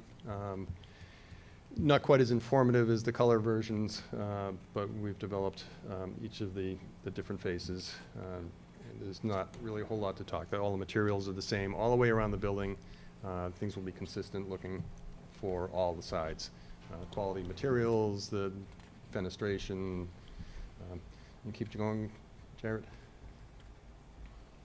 And these two lower views are the views of the inside of the courtyard faces. You can see the doors for the loading dock on that lower page, the two loading docks, one for loading, one for the trash storage. Again, that'll need to be developed a little bit more to make sure that we address the trash issues that you're talking about. Make sure we have no issues. And next page, Jarrett. And so we'll just run through the different 3D views. This is obviously the corner of Maple and Hobart Streets. I was mentioning the concave lower entry to the building, the concave lower, convex upper, curving out to soften the corner. And then you can see the variety of materials, having a very open, transparent commercial first floor along the Hobart Street side. A little bit different on the Maple Street side where it's all residential units. It's not going to be quite as much glass and as much windows. Next page, Jarrett. This one's similar view, but looking down towards the freight house. You can see the corner of the gas station on the opposite side. And you can kind of see what I was talking about, how the lower floor corner provides a little bit better visibility, a little bit more openness on the ground there. More open space at the corner. And next one, Jarrett. This is the view looking at the corner of Maple and North Putnam Streets. You can see again the recessed portion of the plan at the ground level to provide some space. On the North Putnam Street, we're actually having a little bit of private space that's outside with some outside doors. Since that's off of the main street, it's a little bit more friendly to have a residential unit on that street and have some openings there. And again, the change of material within that recessed area. And this would be the view into the courtyard area, the back of the courtyard side of the building. In the corner is the rear entry to the building. You know, the entry to the building goes from the Maple Hobart Street diagonally through into the courtyard. And then the treat area that you can see with some landscape fencing and elements, that is the private courtyard, public space, amenity space for the residents. Bob will speak on that more, as well as the rest of the landscape elements. At the right corner of the building, that's where the restaurant's going to be, so that's going to be transparent, probably all 3 sides of that space. And again, you know, the parapet heights, they're not shown varied on this view, but they will vary all the way around. And again, they're going to be high enough that no one's going to be able to see any mechanical spaces up there, mechanical equipment. Next one, Jarrett. And this is looking up Hobart towards Maple Street. You can see the freight house on the right, the church adjacent to that, and then the 2 gas stations at the far end. The restaurant with the outdoor seating space under the building is at the left side at the corner of the building. Excuse me. And then the commercial spaces going beyond that towards Maple Street. Next page. This is, again, looking from Charter Street towards the Maple Square building. Next page. And then this is from the rail trail area looking at the freight house amenity space and kind of the corner of the freight house. We're looking at doing a raised deck area. And I will let Bob run you through this whole design portion. That's mostly his piece of work. And you can kind of see the corner of the building at Maple Street beyond this. So it's going to be quite open and accessible to the public. And then the next one, Jarrett. Again, this is Maple Street, directly adjacent to the building, looking down towards the freight house. It's kind of right past the corner of the building. So you can see the Gibbs gas station, the freight house beyond, and then the view further on towards the rest of the public parking beyond that. So you can see the extent of the landscaping and what's proposed for public elements, public amenities there. Next one, please. And this is the first of 2 views looking at Maple Street, looking north at the corner of the building and down, or up Maple Street, with the adjacent former fire station, ambulance company building now. And you can see the differences in the scale. That building's fairly tall, as you know, and we're not, I don't think, out of scale with that adjacent building. Next page, please. And just another view from a different angle with the 2 opposite gas stations and the corner of our building and the adjacent ambulance building. Next page. This is just a very schematic plan for the freight house, as mentioned. And their plan is to have public restrooms. Those are indicated in purple. And then for the sandwich shop, we've got seating and order area depicted in yellow, some prep area depicted in that kind of red-orange color, and then storage in the tan. There is a private bathroom, obviously, for the tenant of the sandwich shop, and then you can see the raised platform that's adjacent at the top and right-hand side of the building that people will be able to access for that space. Next page, Jarrett.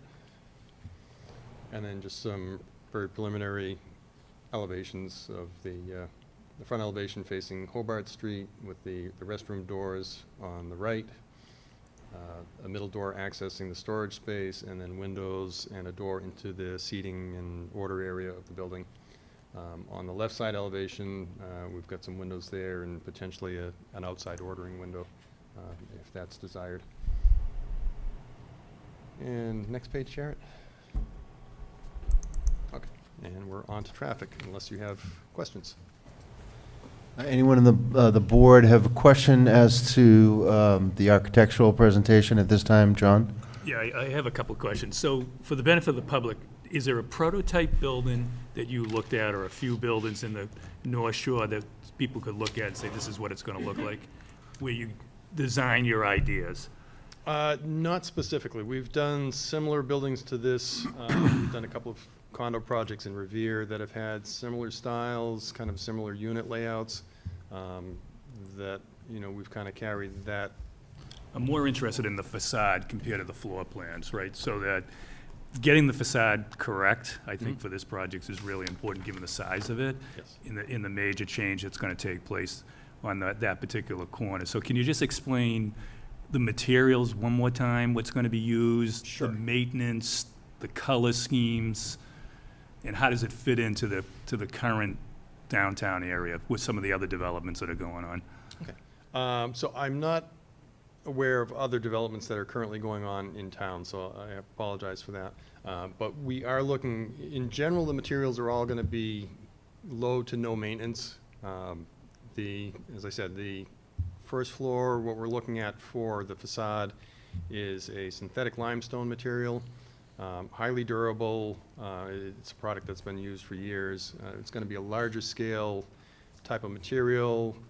It's basically going to look very similar to any other traditional commercial building that was built, you know, banks, municipal buildings that are having a lighter base color with a heavier material. We're utilizing the brick because there is a lot of brick in Danvers. Again, similar color. It will be a thin brick in the interest of lighter materials, less structural issues, easier installation, again, highly durable.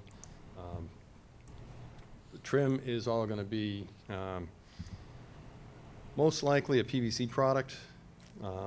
Again, with durability in mind, long-term, you know, lower need for maintenance. The same thing with any of the siding products. We're looking at not a vinyl siding, but a different synthetic siding that generally appears to look exactly like clapboards. I can provide samples at another time of Okay, those and products. just the last question for me is, if you was standing across the street from the old fire station, Yeah. how much taller is this building compared to the fire station? I don't have an exact height on the fire station. This building is 49 feet tall to the top of the roof. The parapet's probably another 2 feet taller than that. The fire station, I'm guessing, is probably close to 40 just to the eave line Okay. before the roof slopes up. Okay. So they're pretty comparable on height, you know, in the slope portion of the, and again, I can verify that information and Okay, I provide think that'd that be helpful. at another time, just so that it's more clear. Thanks, that's all I have, John. All right, Jean, question? No, I don't have any questions. Tori? Just want to talk a little about the pedestrian view of this. So the first floor siding materials. Yeah. I really think you've done a great job in the larger picture of bringing in materials that are around Danvers and finding a way to fit this in without building something from another era. My concern is that the pedestrian view of this is just wall of windows and not necessarily very inviting. Where will the retail businesses have room for signage or to identify themselves where someone can easily see where they're going? If you look, so first of all, the commercial entries are all going to be recessed. They're going to be about 8 feet wide and then probably 4 feet deep. That way we're not having doors swinging out onto the sidewalk, and you do have something visually that signals that there is an entry there. These views with this long perspective are a little deceptive because you don't really get, you know, it certainly prolongs or extends the perspective. As you can see, between the top of the windows and that white cornice band, you can see an indication of a sign above the door. That's the intent, is to have that band, if we would say, between the window and the trim line be the signage band. Obviously, the signs have to comply with whatever the zoning regulations are as far as the size that they can be.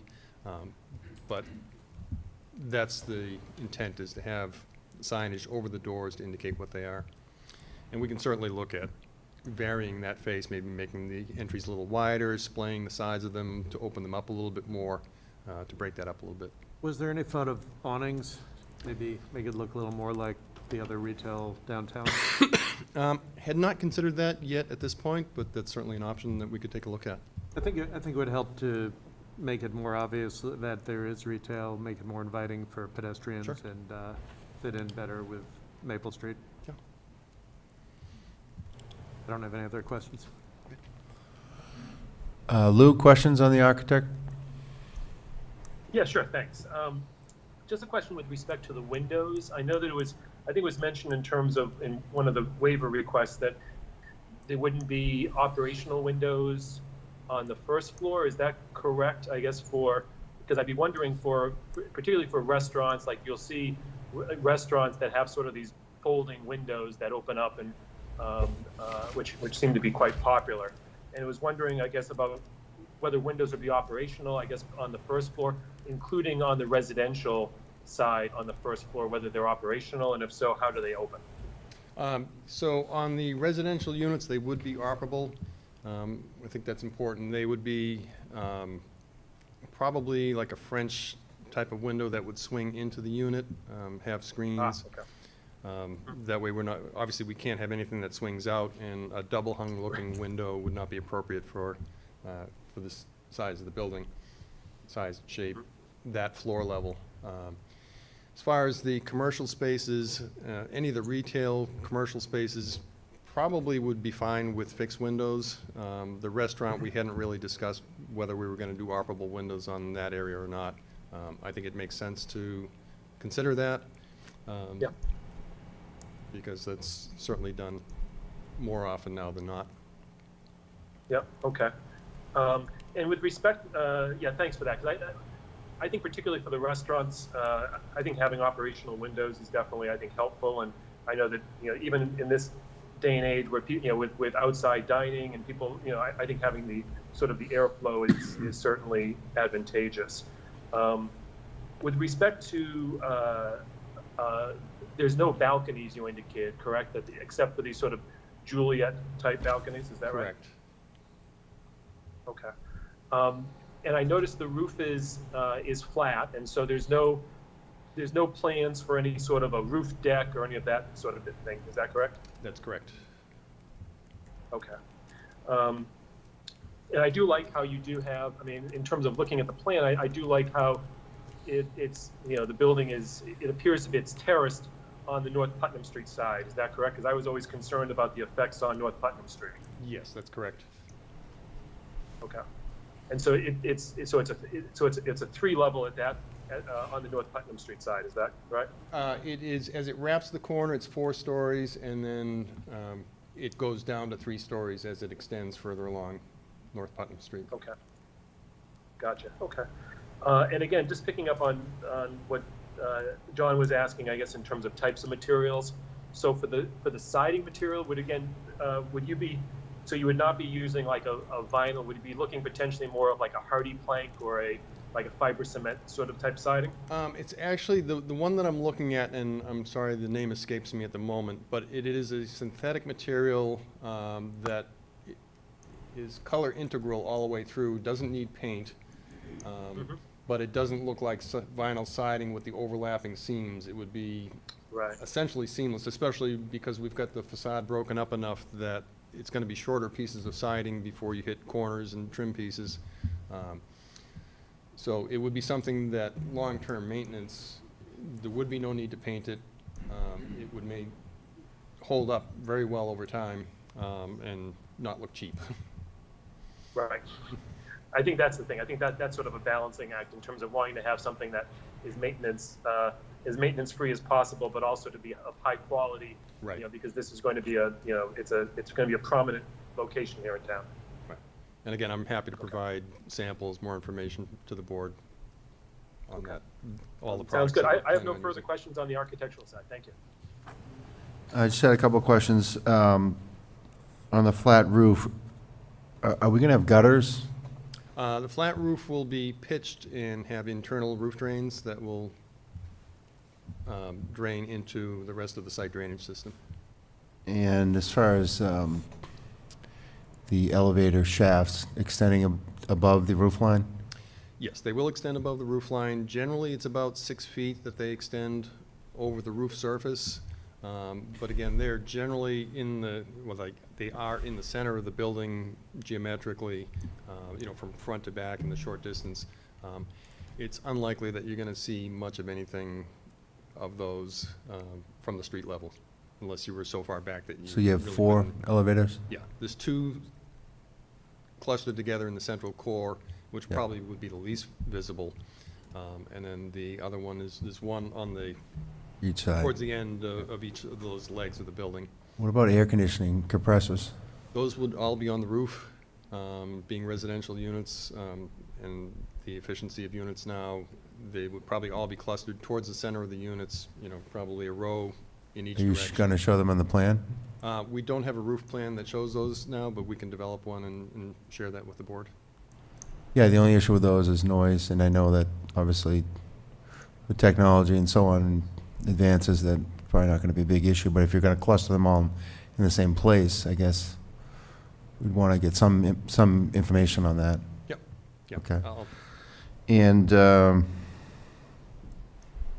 on the streetscape there, you showed brickwork, and the benches are all going to be installed, so you're going to have brick, and part cement? Yeah, that's actually more of the landscape architect's Okay.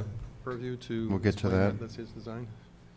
And signage, as far as building signage, wayfinding signage, access entry point signage, you have any schematics on that for us to We see? haven't developed a plan on wayfinding signage yet.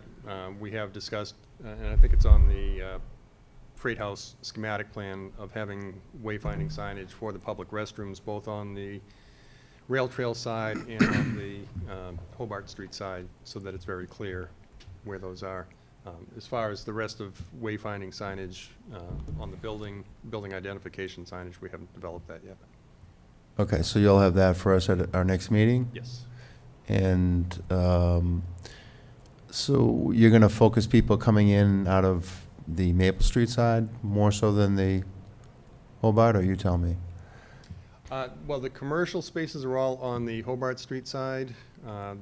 The main entry to the building from the public realm is on the corner of Maple and Hobart. Most of the residents obviously will be parking in the parking lot in the courtyard area and coming in through that back portion of the building. Is there going to be a distinction as to which units park in one area versus the other? I'm sorry, Are there going to be assigned parking areas? that I'm not aware of if that's been discussed yet. Okay. That might be, Is the gym just going to be for residents only, I understand that that is the case, yes, not open to the public? correct. Okay. That's all I have at the moment. I guess we can go to the next next presenter, please. Thank you.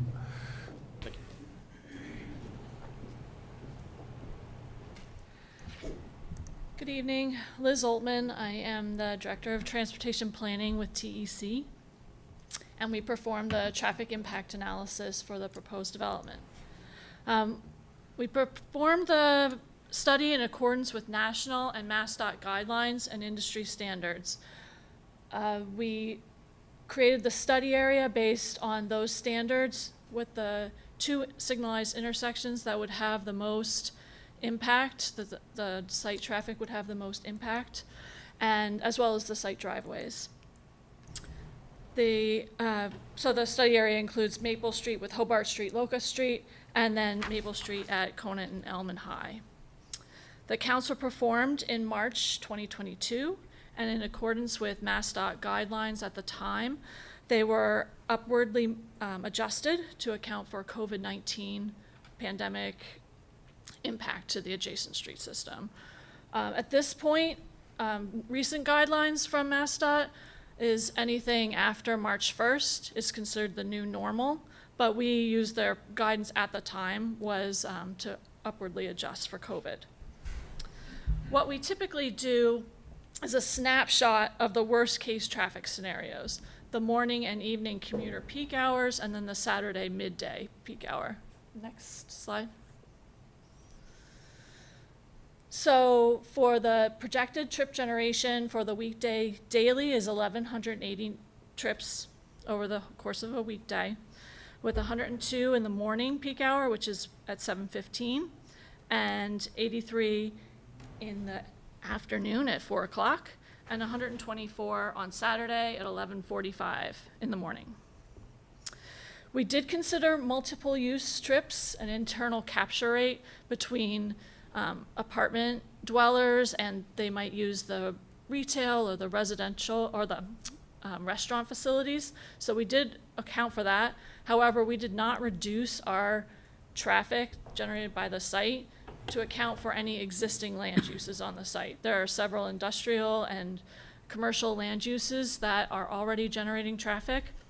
We did not reduce our traffic to account for those.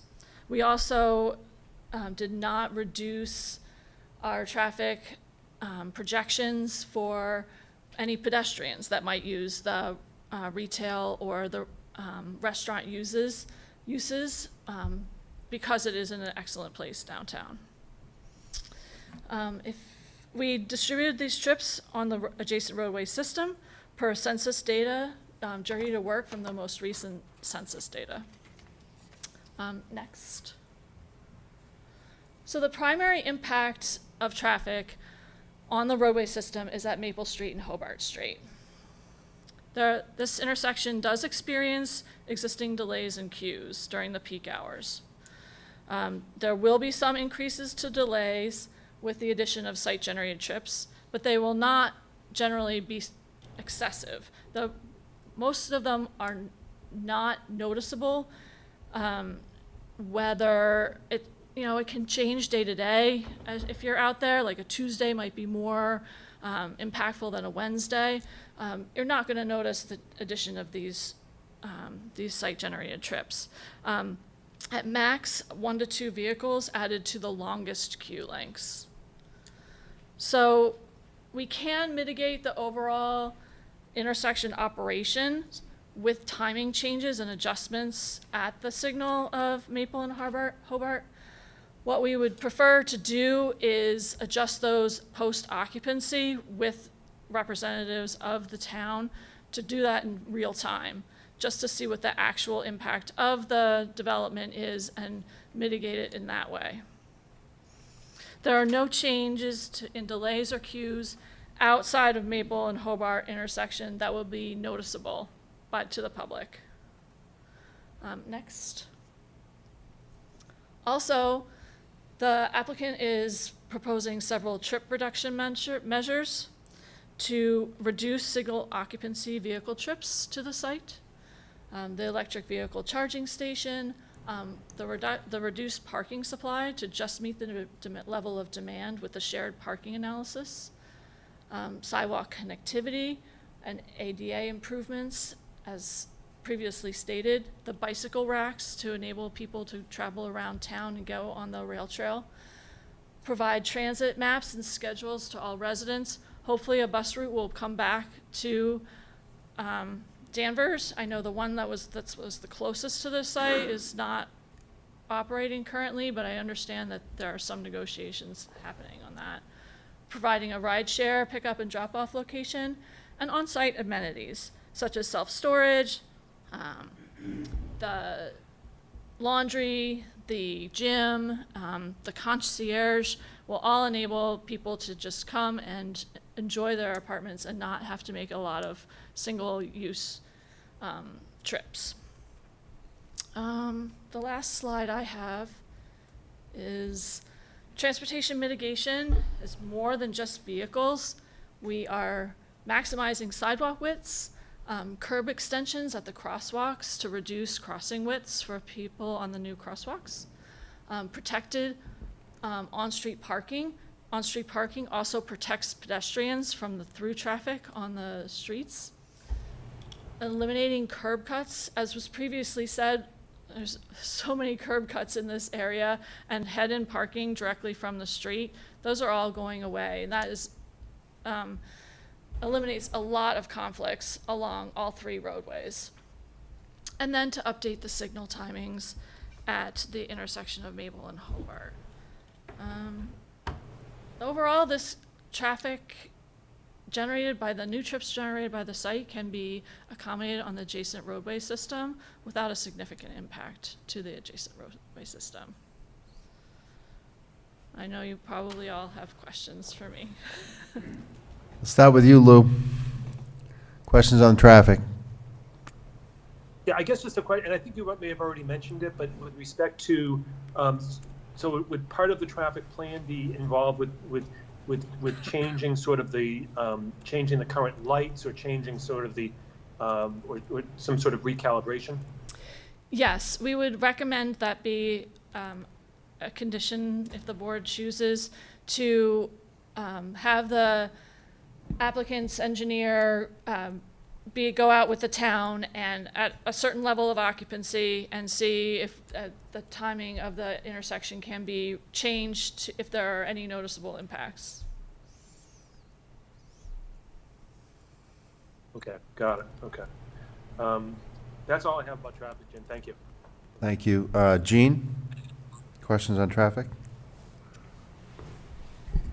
Hi, yeah, I have a question. I was just looking at Table 8, the intersection capacity and queue analysis summary, and it looks like the intersection you were talking about, Maple Street and Hobart Street, it's already pretty bad.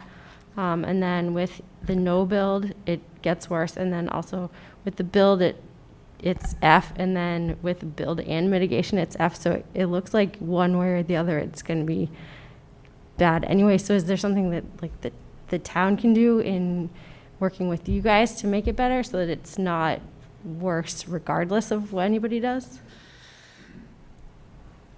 The intersection does have some operational difficulties right now. There's not a lot of room to add additional capacity to the intersection, like additional lanes or things like that, without removing on-street parking or significantly impacting the pedestrian experience in that area, or having an impact on the land uses on the corners, that, you know, the two gas stations. So it's a little constrained. The way that we usually try and mitigate that constraint is through signal timing and trying to make the traffic signal operate as effectively as we can. And Okay. You mentioned the on-street parking. Could you like shift some of that on-street parking into the lot, or is there anything that can be done? The on-street parking actually makes the intersection and the area much more comfortable for pedestrians. So it's a fine balance, right? Do we want to put additional capacity for the vehicles, or do we want the pedestrians to be comfortable? And so this plan definitely considers the pedestrians the more important people. Okay. I think that's the right way to go. You're right. You don't want like a 4-lane intersection in this area. What about like a public, bus stop added to the route or something like that? I think that if the MBTA were to come back here, there are opportunities for a bus stop location. Okay. Those were my only questions. Thank you. Tori? Could you speak a little bit about the transition from Locust onto Hobart, which is currently really strange, and how it would be changed by this plan? Currently, Hobart Street is very wide in this location, and so this is actually narrowing up that that northwest corner.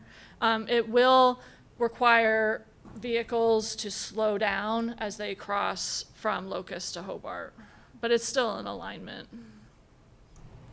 Thank you. I don't have any other questions. Joe, any questions on traffic? No, well, I do have one observation. With all the various lights in the downtown, right, you've got High Street, Elm Street, Maple Street, right? When you were looking at that intersection with the lights, is the strategy to sync all the lights to get the traffic through?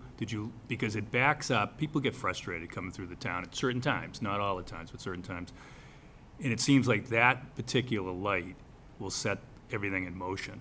if you can't get through that intersection, it backs up. And it will affect, potentially the location of this property. And my second question is, exiting this property and trying to, if you were a resident, trying to go left out of Hobart, certain times that's going to be a challenge. I'm sure they'll learn that they're better off going right than left. But how do you, in the study, does it take into consideration all the various lights? And does the town have total control over changing the queuing? Or is that a state oversight as well? So the town has the control over the Maple Street, the two Maple Street at Hobart, and then Maple Street down at High and Conant. Okay. They can be coordinated. I don't know what the system is in there. It's possible to have like a radio controller that so there's two different planning thoughts, right? Do you want people to just go through town and just get all greens and get them through and out? Or do you have a little acceptable delay Yep. to have people look Stop. around and say, hey, what's that? Yep. And I want to stop there and, go to that restaurant or whatever. So it's something that we can certainly work through with the town engineers and planners. I think that's a very good point. So if you're frustrated crawling through, there's a reason for that, Right, right? For some of the businesses that would like to see that happen. right. Well, I'm waiting here. I mean, I'll just jump into CVS or I'll go into this place and, shop or So I whatever. guess for the benefit of the public, at this particular point, it wasn't really looking at the whole throughput coming through a fairly narrow area of downtown Danvers. It's been an issue for those of us who have lived here for a long time. I mean, it's just the nature of the beast. And obviously the buildup that went on in Beverly at the Cummings Center for Route 62 has changed a significant amount of the traffic that comes through the town. So I was just wondering what your observations were, so that was helpful. Just had a couple questions on the site, parking within the site and logistics. Do we have a separate designated, or are we going to have a separate designated area for the retail and the restaurant space? No, it's going to be an open field to my understanding. And so when the residents are left in the morning, to those of them that are not hybrid and are back in the office, those spaces will open up for the retail uses.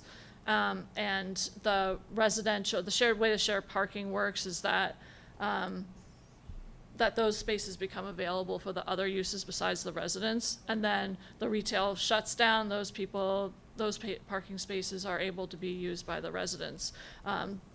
We are meeting the town's requirement, which does require, I think it's like 90% of the residential and the restaurant to be able to be accommodated on the site at the same time, because that's pretty much the only overlap is the evening of the restaurant and the residential. And can you just point out the loading docks how they relate to the restaurant and the trash removal and so on, that may be on a 4-day-a-week basis?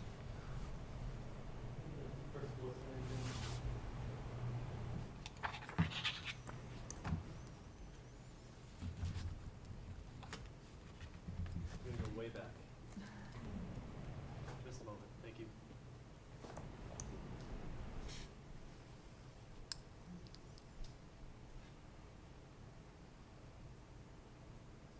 Did you do? Yep.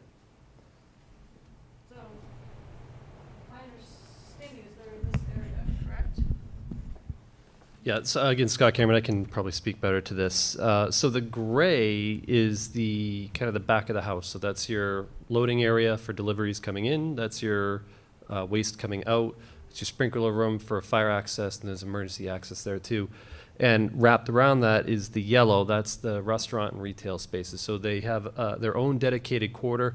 And you can see where the gray ends and the pink starts, there's gonna be a door there. So that area is also separated off from the residential. So it's gonna feel like a back of the house. There really won't be anybody in there other than the retail people.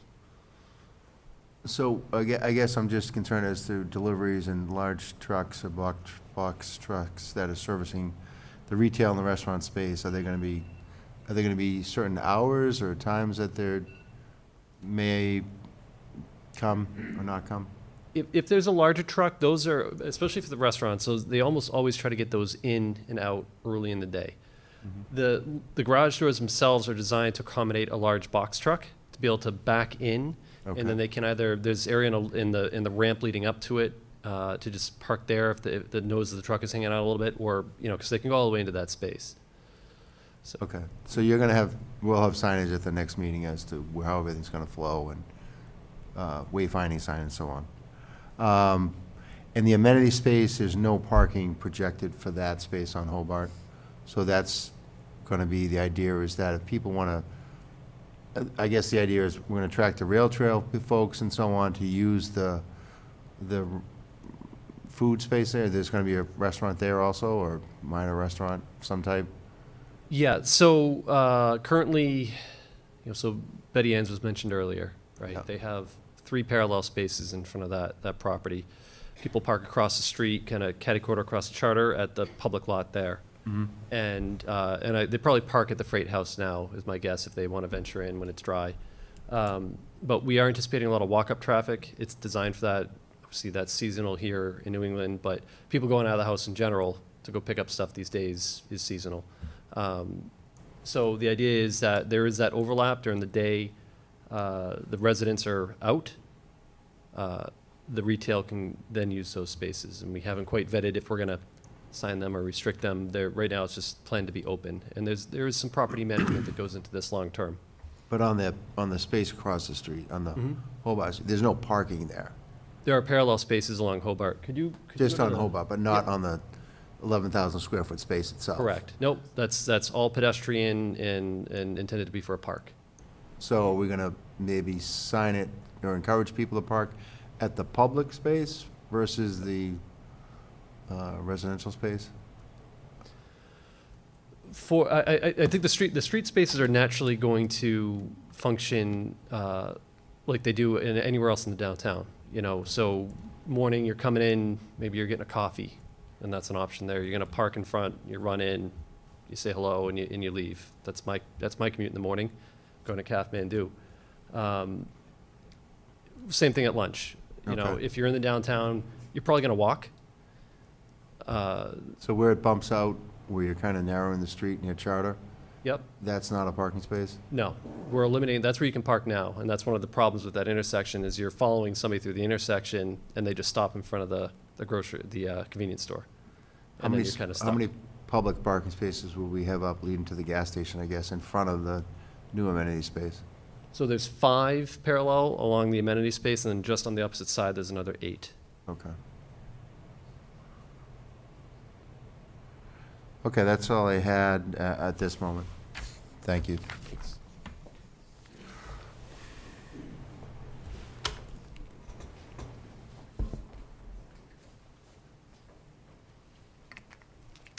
Good evening. Good evening. Bob Eulig, Vice President of Landscape Architecture and Urban Design at Halverson Tie and Bond Studio. While Jared gets me there, I'm going to first show you a site plan, and then I'm going to delve into different areas of the site plan, just to familiarize you. I think there's been a number of discussions already about the site plan, so you're probably fairly familiar with it. All right, so here we are, overall site plan, just to give you a sense. With the main building, the U in the center, and then again, a similar orientation, a Hobart Street on the left-hand side and the Freight House to the left, and then the secondary parking area off to the right off Maple Street. Now we're going to, next slide please, we're going to go in a little bit more enlargement to the main building.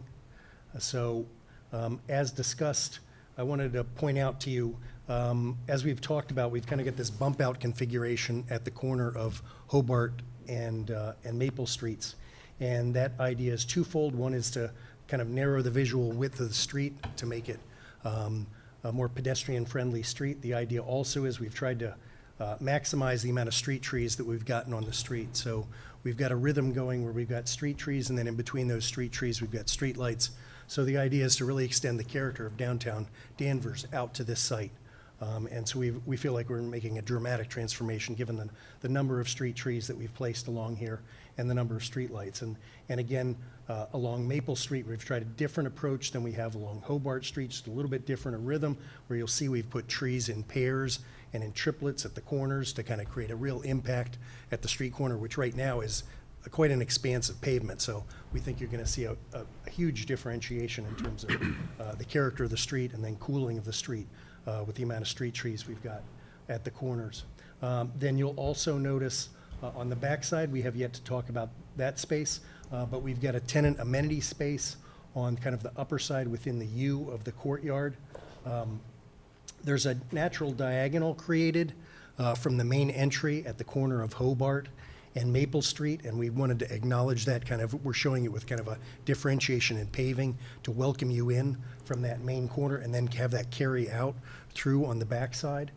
You'll notice on the parking lot side that there's a pickup drop-off area of a couple spaces there. Adjacent to that, there's an area where the striped paving and there's a bosque of trees in the upper left-hand corner. Adjacent to that, we've created a little seating area that could be used both for the public and for the residents if you're waiting for somebody to pick you up or drop you off. In addition to that, in the area to the right of the banded paving, we've got a tenant amenity space that is kind of subdivided into 3 different areas that will have some picnic tables, we'll have some lounge chair areas, and we'll have some barbecue grills likely out there as the program evolves. But the idea is to provide accommodations for both few and for many, so that given the amount of tenants in the building, that there's a vast opportunity for tenants to utilize this space. You'll also notice that there's landscaping around that between the rear yards of some of those ground floor tenants have some backyard spaces. So there's a buffer between that and the tenant amenity space. Now we'll go to the next image if you don't mind.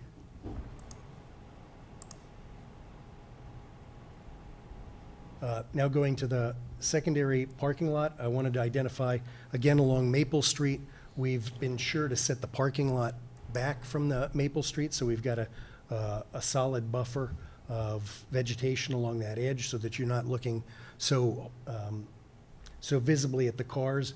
We've essentially got 15 to 20 feet of landscaped area between the back of sidewalk and the parking lot area. And we've introduced a number of seating areas along that stretch. So, you know, if you're walking through the neighborhood, a place to stop off. In addition, between the parking lot area and the adjacent residences, we've tried to densely plant both with deciduous and with flowering trees and with shrubs along the entire perimeter to, again, give a separation between the parking lot area and the adjacencies, in addition to placing street trees within the parking lot to, again, try to seek to get some cooling within the parking lot from the amount of shade trees that we've got. Next slide. This slide, I'm going to jump back over to the main building parking lot. As Scott mentioned, we've got within the parking lot areas, we're using the planted strips between the parking lots as rain gardens to capture the rainwater. That will also help to supplement the trees that we're proposing within those parking lots, because that will provide supplemental irrigation for them. In addition, along the residences at the upper side of the parking lot, across from the restaurant, where we have the pathway running horizontally, we're also putting landscape buffer there, again, to respect the adjacent neighborhoods. Then this gives you a better view of the idea of what we're doing at the Freight House. On the left-hand side, the Freight House is shown as kind of the white rectangle. I think as inferred, one of the challenges with the Freight House is the finished floor elevation is not at grade, but it's raised up a couple feet. So we thought we'd use that as a means of taking advantage of it. So we've got both stair access to that Freight House level, which is raised up, and we also have accessible route via a ramp right off of Hobart Street that gets you up to that upper level and down. So the idea is with this being raised up on the side between the freight house and the gas station, we have created a public park, in essence, in that side. And we wanted to use the raised platform area as a means in which, on a day-to-day basis, it could be a place to sit. This is also a place that, given its proximity to the rail trail, there could be weekly or seasonal events out here such that you could have a concert, a small-scale concert, such that performers could be up on the stage and people could sit out and enjoy a performance or an activity from within the setting. The idea is that we've got a lawn area in the center of that, so that can serve multiple uses. You could have a farmer's market out here. You could have an art display and so forth, again, given its proximity to the rail trail. So we have seating all the way around that lawn area, and then to the left of the raised platform where it transitions to the rail trail, we wanted that to be seamless so that people on the rail trail are invited into the park. Same way that there's open visibility so that people that are traveling on the rail trail, there's not issues of sight limitations such that people walking back and forth between it see people that are cycling. In addition, we've got on the lower side, we've got a series of bike racks adjacent to the rail trail so somebody could dismount if they're heading up to Betty Ann's. And we also have a series of interpretive panels that we're proposing that are kind of white rectangles right adjacent to the rail trail to inform people that are coming along the rail trail about the history of the site and this part of downtown Danvers. We're still working on kind of that thematically, but in concept, that's the game plan. If you go to the next slide. This is essentially the landscape materials plan that shows you kind of the concept for the overall hardscape and softscape for the streets. As mentioned earlier, we've got the streetscape is broken down into two sections. There's a section adjacent to the street, which we like to call the furnishing zone. That's where all your street trees, your street lights are located. We also have, as Joe had pointed out, a series of benches that are along there to provide opportunities for people to hang out or to socialize. Those are all going to be affixed. And within that furnishing zone, we're looking at having unit pavers, which would tie to the downtown. Separate from that, approximately a 7 to 8 foot concrete sidewalk adjacent to the building as more of an ADA accessible route that's continuous, so that pavers along the curb line, concrete sidewalks along the building edge. So that kind of summarizes the materials plan. Next, please.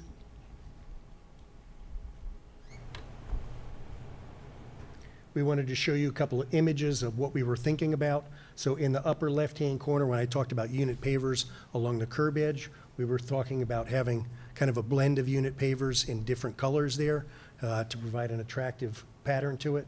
And then we had showed you kind of banding of paving that goes from the main entry at the corner of Hobart and Maple through, metaphorically, through the building and coming out the other side. And the bottom left-hand corner shows you kind of conceptually the idea about, again, kind of a dynamic, very interesting pattern that passes through.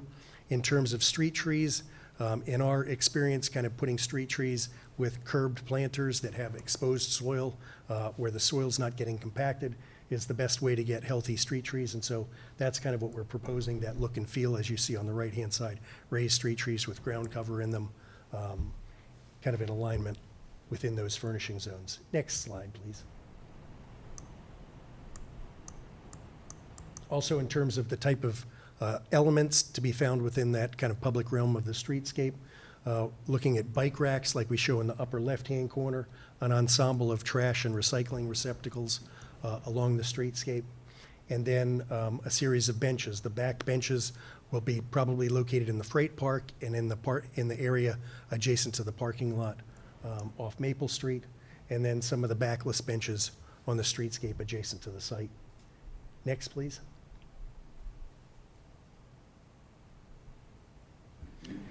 And these are some of the furnishings that we're anticipating using within that tenant amenity zone, so from some picnic tables, Adirondack chairs for gathering and so forth. And then just wanted to show you an image of kind of the planting and the screening devices that we would use between the rear amenity area that would be used by the residents and the back kind of terraces of the residents where they stepped out into from their units. Next slide, please.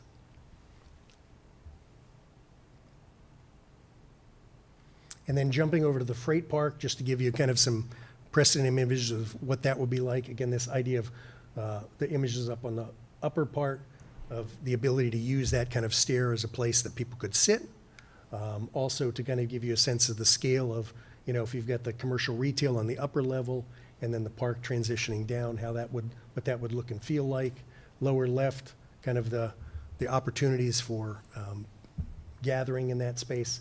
And then on the lower right is an image of a project we did in Lynn, but again, kind of how you can convey in interpretive panels kind of history of the site. So just give you an overview of that. Next, please. And we wanted to just show you lighting.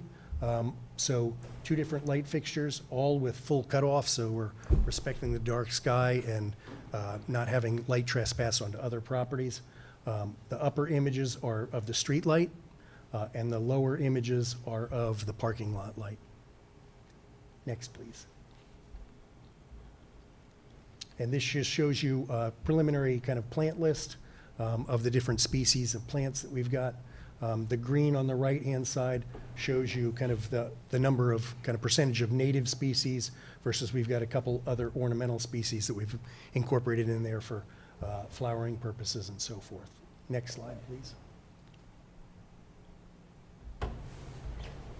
And this is simply a photometric plan of the lighting that we showed you previously. And that is all I have. Thank you. Great, thank you. Questions from the board? Jean? Yeah, hi. I have 2 questions. First of all, I want to say I love the amount of trees that you're using. I think that's great. Are you going to be maintaining or trying to save any of the mature trees that are north of North Putnam Street?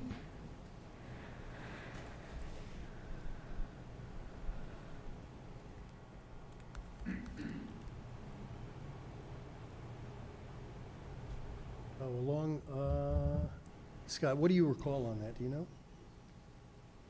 I'm trying to remember relative to the grading that we're doing along that edge. One of the challenges with this, in making it work, we will have to do kind of a full site redevelopment. So I know there's some Norway maples in there on the edges. If there's anything on the lot lines themselves, we would be looking into saving those. Obviously, they share a boundary, but for the most part, we'd be looking to start with kind of a blank slate, a fresh planting list. Okay. And then the one other question I had was the intersection with Hobart and Maple. There's like that set of 3 trees that's right like in the middle of all the crosswalks. Is that going to impact the sight lines at all for people coming out and turning right? So like right where that diagonal walkway is to the concave entrance? Yep, that's a good question. So the way they're oriented, you can see they're kind of perpendicular to the lane of travel coming out of Hobart Street. So in that regard, it's a narrow profile, and typically we don't worry about sight distance with things that are under 12 inches, so utility poles, trees, things of that nature. So there wouldn't be really a sight distance impediment there.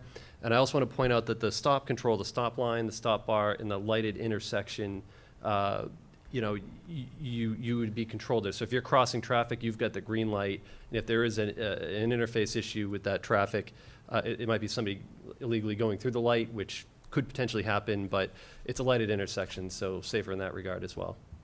Okay. Are you like anticipating a no turn on red or anything like that? We're not anticipating on changing any of the current stop controls there. Okay. Thank you. Tori? I would just add also that relative to the street trees, we tend to try to specify it so you get street trees that are about at eye level, where the canopy begins above eye level. And then in terms of what we're planting in the raised planters, it's all at a ground cover level, so that kind of between head height and kind of ground level is open and transparent. Okay, great. Thanks. Thank you. Tori? Around the Freight House area, it looks like there's a sort of an expanse of concrete on either side. Between the Freight House and the rail trail, how does that stretch of concrete function? The area between the rail trail and the kind of the park is intended to have a breadth of it so that there's flow between those spaces. We're figuring that there may be a fair amount of movement between those two different spaces. So would it be comfortable to pull your bikes off, park them in the racks there, and walk right into that park? That's correct. Very nice. Who will maintain the park, and I'm especially concerned about litter, garbage cans? Yeah, I think, and correct me if I'm wrong, I think within the ownership team, that will be dealt with, whether it's the tenant that's at the freight house or whether that's the overall management team, but that will be, both will be, the park will be cared for, and any litter that occurs within the freight house park will be dealt with. I love that space. That the idea of having that on the rail trail there, it just seems fantastic. Moving over to Hobart and Maple Streets, how far apart will the benches be? I see there's a kind of a cluster on the corner where there are a lot of trees, and then how far do you have to walk in either direction before you get to another bench? We had them essentially, because the composition of the streetscape is kind of concrete sidewalk and then furnishing zone. And so the furnishing zone is widest at the bump out. So we had clustered them kind of at the corners. So you'll see on the, adjacent to, on Maple Street, right at the corner with Hobart, and then on Hobart Street, right adjacent to Maple. Those are the places we clustered them. And then we also have clusters up by where the restaurant are. We think that, there's an opportunity too, that depending upon how the restaurant works out, we didn't get into this, but there's an opportunity that given the width of that streetscape up there, you may have tables and chairs that spill out into that space as well. So is that about 300, 350 feet between benches? Yeah, closer than that. Is there any opportunity to have benches between the trees in the middle of the blocks? Yeah, there could be, yeah. One criticism that I've heard of this is the walkability, and having benches in the middle, I think, would help. Yeah, we could take a look at that. I also appreciate the large number of trees and open space.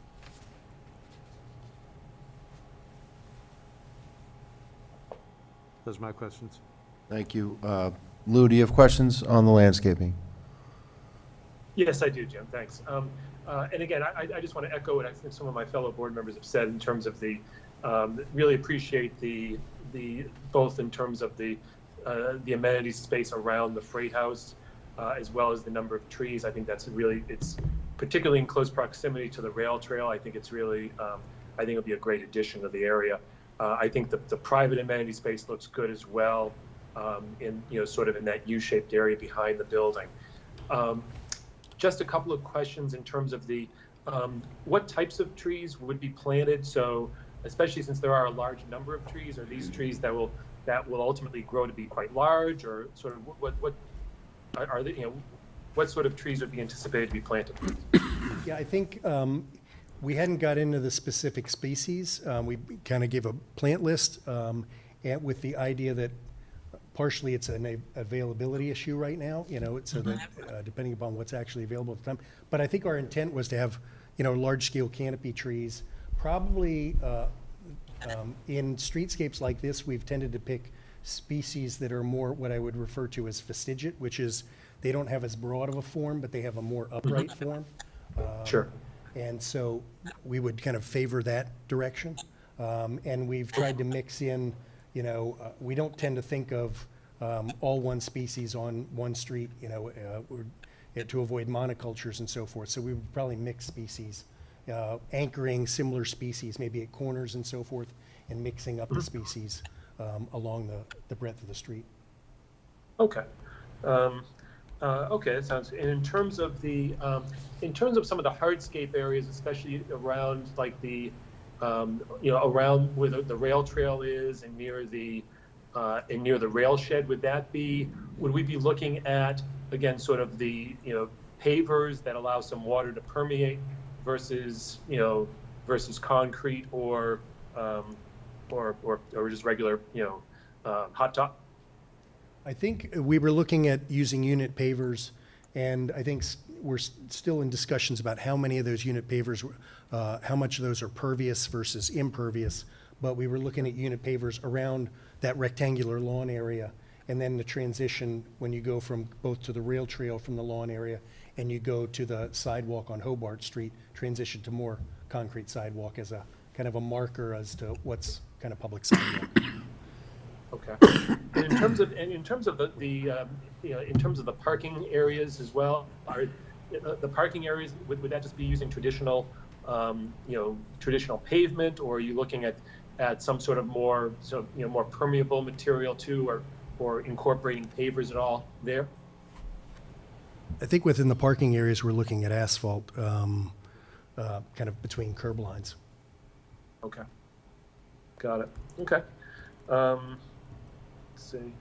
I don't think I have any further questions on the landscaping side. Thanks. Okay. Scott had corrected me that I forgot about this, but one of the concepts is for us to carry, since we've got kind of this wood deck theme kind of going up around the freight house, but one of the thoughts was to not use unit pavers, but use kind of flush wood decking around that lawn area at the freight house park, so that we're looking at either a combination of unit pavers and or flush wood decking so that that theme carries consistently throughout. Thank you. Okay. That John? seems attractive. Good. Thank you. No, I just wanted to compliment the team too. I really like that Freight House landscaping plan. I think it looks dynamite. There's one gap where the new restaurant's being proposed and turning into the main parking lot.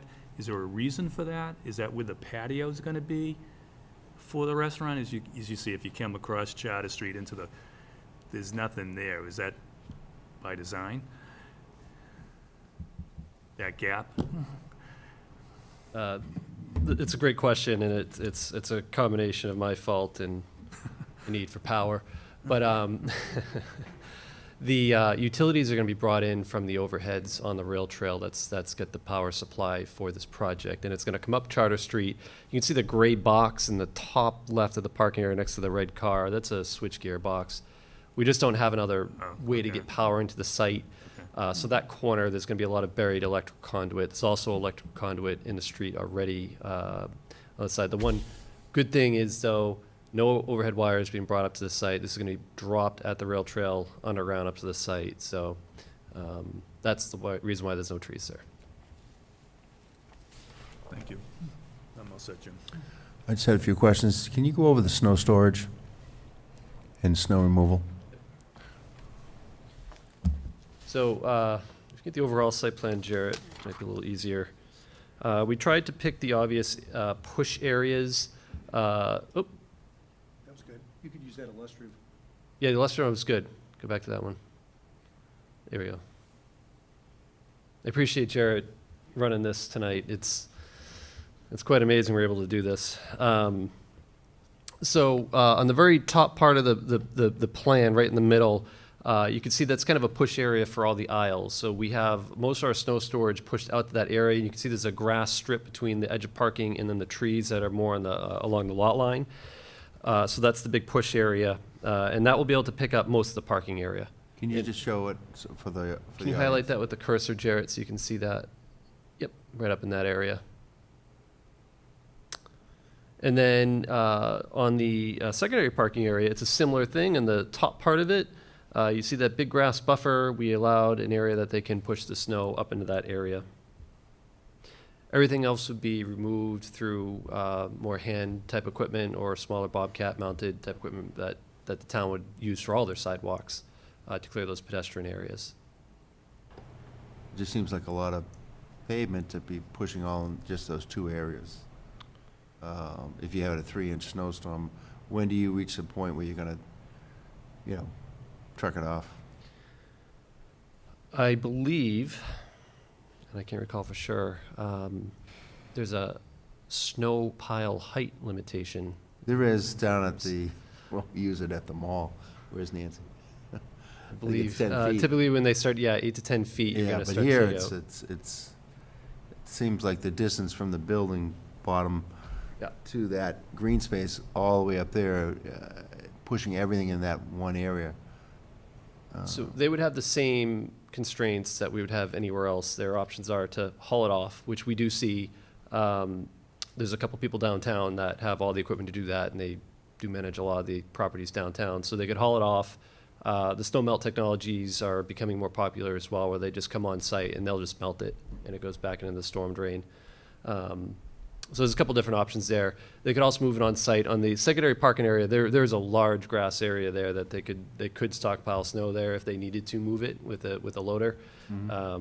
But we think these are, compared to most of the sites that are a lot more constrained, this has a lot of snow storage area built into it.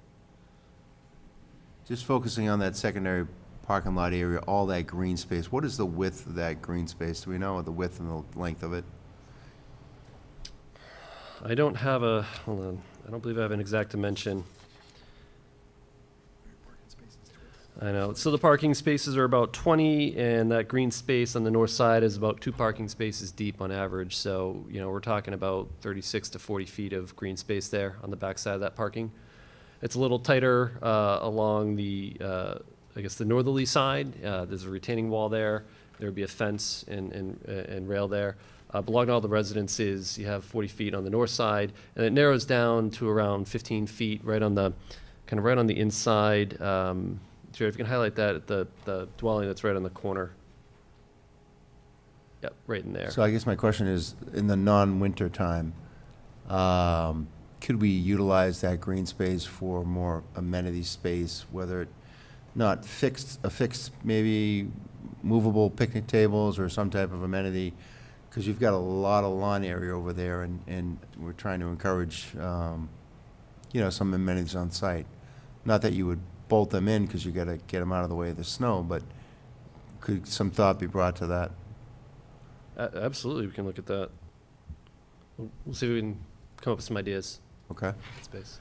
Is it just picnic tables, or would other type of amenities? Well, I know there's a lot of suggestions in the zoning bylaw, and a lot of different types of things that were presented in the new zoning bylaw, but perhaps we could, you could talk with staff, or if anyone else on the board has, or the public has suggestions. It just seems like a big swath of green there that maybe we could utilize a little bit more.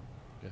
We'll look at some options, geographically in the property, they're kind of different areas too, so we want to make sure we're not just throwing them in there for the sake of throwing them in, that Yep. whatever was proposed there would be used. Right. So that was my question, is if if we came up with other ideas, you might be open to that.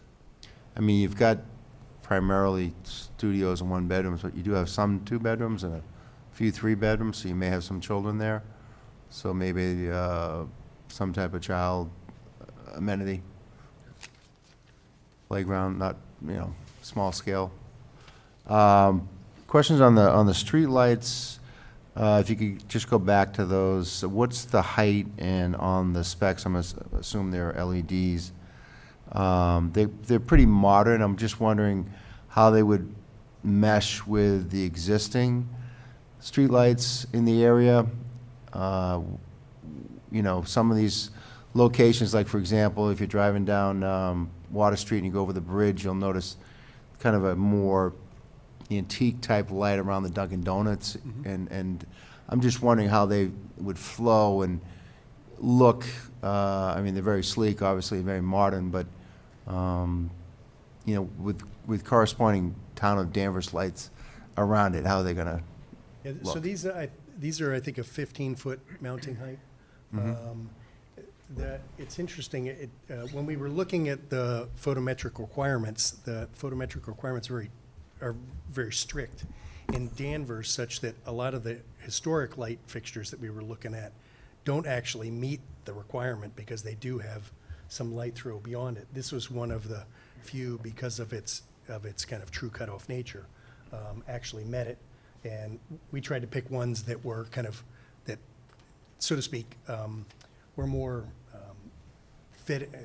filled into the background versus was a look at me kind of fixture. We did have some discussions with the electric department. I think that they were looking into, fixtures that they were considering as well. So I don't know that this is finalized, but, this is what we put on there until we kind of had further discussion with them about their preferences, so to speak. Okay, and these would be the same fixtures on the building across the way on Hobart Street? Yes, Same. so they would be on both Hobart and on Maple Street, up to the parking lot, and then also around the Freight House. And on that, let's go back to the streetscape. I asked earlier, but you weren't up yet on the brick as it meets the concrete. Are you going to have that, or is that just a depiction? As far as the red brick on Hobart Street with a mix of that and the concrete. Go back another. I think there's another picture on the Hobart Street. It was on one of the The one back. one more. concept Go back. plans of the building, showing the building on the Hobart Street where the building meets the, so you had like a swath of red brick. Is that gonna be, is that what's proposed, or is that just a? Go one more forward, Jared, please.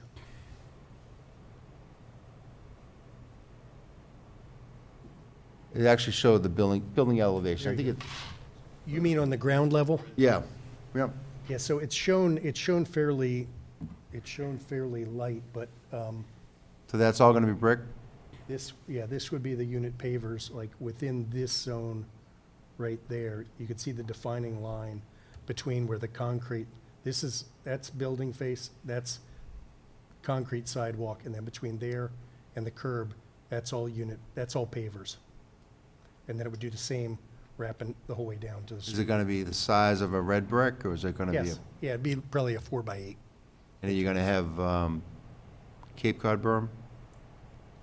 No, that'd be a granite roadway curb, VA4. Which is that asphalt, or is it a? That's a vertical granite curb. Okay. And I assume all the plants are drought resistant, or are we gonna have irrigation? Or are they gonna be fed through those rainwater? Well, we haven't gotten into the details of that yet. I mean, we typically recommend that you have a highly efficient drip irrigation system, at least for the first 3 years while you get plant establishment, and then you kind of, wean your plants off irrigation system after that. Okay. But the irrigation, would that be through town water or well? How would we irrigate? I Or would we think through town water. Is there a way to recycle the water that we're taking in those rain gardens, or manage the stormwater to water it, or no? It's not gonna, you have to clean it? I don't know that it's viable to do that, because that's gonna be, Dirty water? Yeah. Yeah. I think it's gonna be more infiltrated. I mean, it will serve as irrigation for those the trees that are in that parking lot, but I think to capture it and then reuse it as irrigation within the site would be a challenge. Okay. On the amenity space in the back there facing the parking lot, there was a fence, it looked like, in one of the pictures. Do you have the height and the type of fence? It looked Right. almost yellow or wooden. I think it's shielding the Yeah, so we had, the idea is we would have taller fences here. They're probably 6 to 7 feet between just the residents and the back area, just so that they have privacy. And they're not the whole way around. The idea is they kind of wrap part of that rear terrace. And then we had lower, probably 4-foot-high segments to create a separation between the amenity terrace and the parking lot area. So you're gonna give us specs on those and cutouts, so we know what those are made of and what they look like? Yep. Are you anticipating wood or vinyl, or? The images that we showed you were kind of a metal vertical with wood slat horizontals. Okay. So we would think it would be consistent throughout.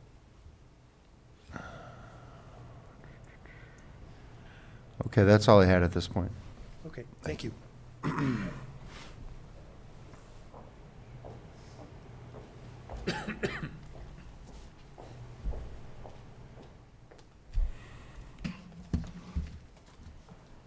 Well, I'm tired. I don't know about you. I'm sure you can appreciate, and given your comments, you certainly do appreciate the time and the effort that's gone into these plans. It's been very, very significant, and really what we've tried to come up with is a pedestrian and community-focused redevelopment of this site. I want to cover just a couple of items that are more boring in nature, but I've got to do it. Given our need for the special permits, under the bylaw, we do need to have our public realm improvements associated with the special permit requests, and the application does provide you with that list, but I just want to go through very, very briefly the improvements that we're proposing that are Public realm improvements, as those are defined under the zoning bylaw, meaning that they meet the criteria for the special permit. We have improvements to civic zones, specifically providing an integrated connection of the rail trail to the redeveloped freight house area and the active open space and the commercial uses. We have public restrooms adjacent to the rail trail. We have sidewalks and pathways in, through, and around the Maple Square development area, providing safe pedestrian passage and activating the public pedestrian use of the neighborhood. Streetscape improvements, including street trees, benches along the public way, sitting areas as shown on the project plans, which, given some comments we've heard tonight, we may be enhancing even a little bit further. Public parking spaces are created along Maple Street. Public parking spaces are created along Hobart Street. We have improvements to street layout with new granite curbing throughout the project area. And the many existing curb cuts, I think there were at least 16, are being reduced down to 4, which is an improvement for vehicular safety as well as pedestrian safety. The further requirements for the special permit, as outlined in the application, we do meet the requirements and the criteria for the special permit stated in Section 18 and Section 30, and meeting each of the special permit that we are requesting meet the eligibility requirements for that particular special permit.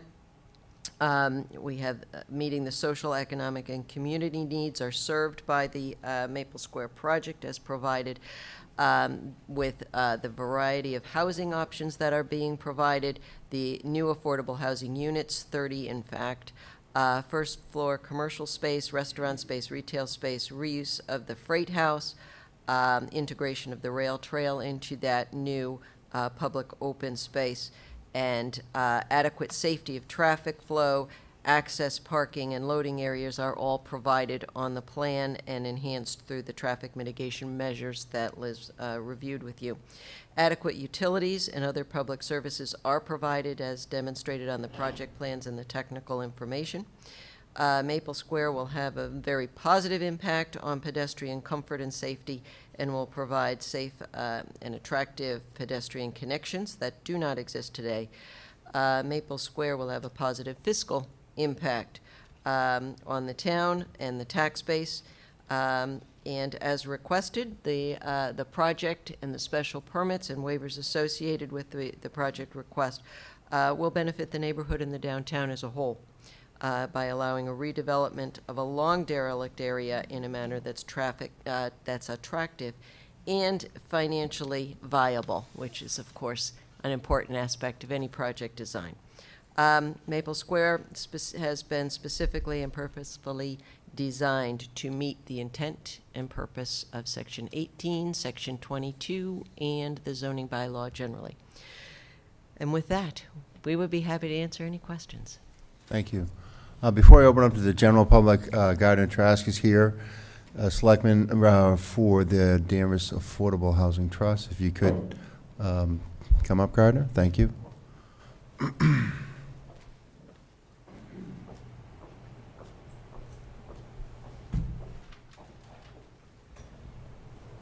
Good evening. My name is Gardner Trask. I'm here representing as the chair of the Danvers Affordable Housing Trust tonight. I believe the board members all received a letter from the trust signed by me. This was a culmination of several meetings we've had with the developer. First of all, we want to thank the planning board for all the hard work on our inclusionary zoning that recently passed the town meeting, broadening work we had done previously to all of the zoning in town. It will help us achieve two goals. The trust has two primary goals. One is to help protect us against adverse 40Bs. There are friendly 40Bs, but there, as we know, there can be, if we fall below the DHCD guidelines of 10% based on our population, we could be subject to opening ourselves to unfriendly 40Bs. We had one 10 or 12 years ago, which actually was the impetus for my getting involved. And the other is that our other primary charge is to provide opportunities and promote opportunities for truly affordable housing. There's a slight distinction in that the 40R looks at the 80% median income of Boston, and some developments go lower than that. We understand the economics of developments. This is a very pricey project for the developer, and we respect that and understand that. So we are very, very happy. This is the first project that's come before the trust as part of the overlay district. We've been very pleased with our discussions with the developer.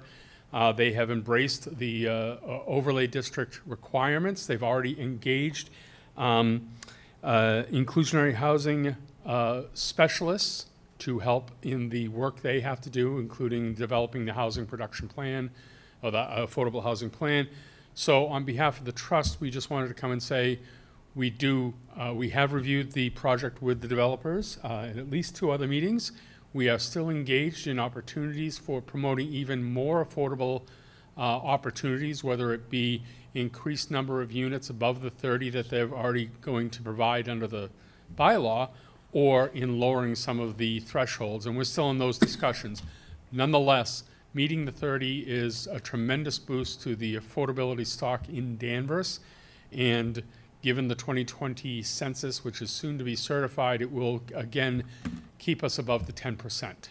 So on behalf of the trust, you've got the letter. We would like to say the trust is supportive of this project in its relationship to affordable housing. Great, thank you very much, Gardner. And then while I'm here at the podium, if I could say, as a citizen myself, having seen this and being a stone's throw away from this project, I, as a private citizen, support this project as well. Thank you. If I could ask you one more question and put your selectman hat on real quick. Sure. As the traffic enforcement personnel in town and parking and so on, when did the bus MBTA service leave town? I always thought we had it, and how hard is it to get it back now, especially in light of this building being built in the next couple of years? Is that something we can try to get a bus stop location in front of this building? Sure. If I recall correctly, we lost it about the time the pandemic really hit a couple of years ago. The downtown ridership plummeted, and they closed the stop that was there. I believe there's still a stop at the mall as part of the route. We are in constant contact with our state representatives. I see Sally here, and others and deal often with MBTA as they open up requests. We would have to demonstrate basically that it's viable for them to reopen the route, but we're open to that at any time, and we do participate with our state representation in getting back on the table. We would love to have a bus route back in Danvers. Don't go anywhere, Gardner. I had a follow-up question. Thank you, Gard. It's her forte, so. Well, forte, I don't know, but I'm spending a lot of my time on it. So our bus routes, we have 3 of them. I won't go all the way through it, but as Gardner said, when the pandemic hit, it was not only was the ridership dropping, but the MBTA embarked on this massive bus redesign network project. And it's meeting with a lot of opposition. But I've been on hearings from, I don't know, December of 20. They've unveiled it. We've been banging on their door saying, please give us back our bus stop in Danvers Square. Well, no, we can't make changes until the whole plan comes out.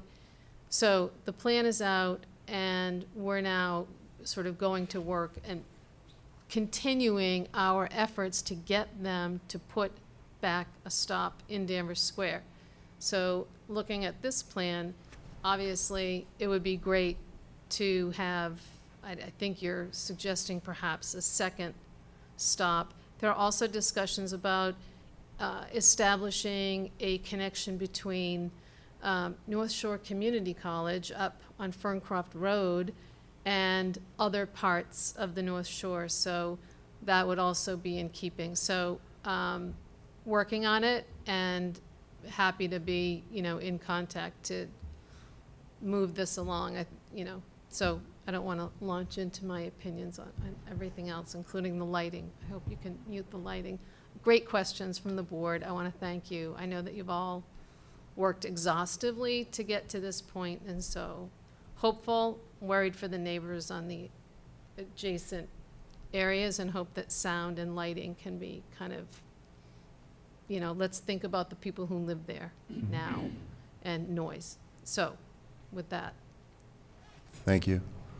And just a follow-up question to Gardner, through Gardner and staff. David, this is a 40R. So on a 40R, part of that component is the public transportation, correct? To get the state money and so on.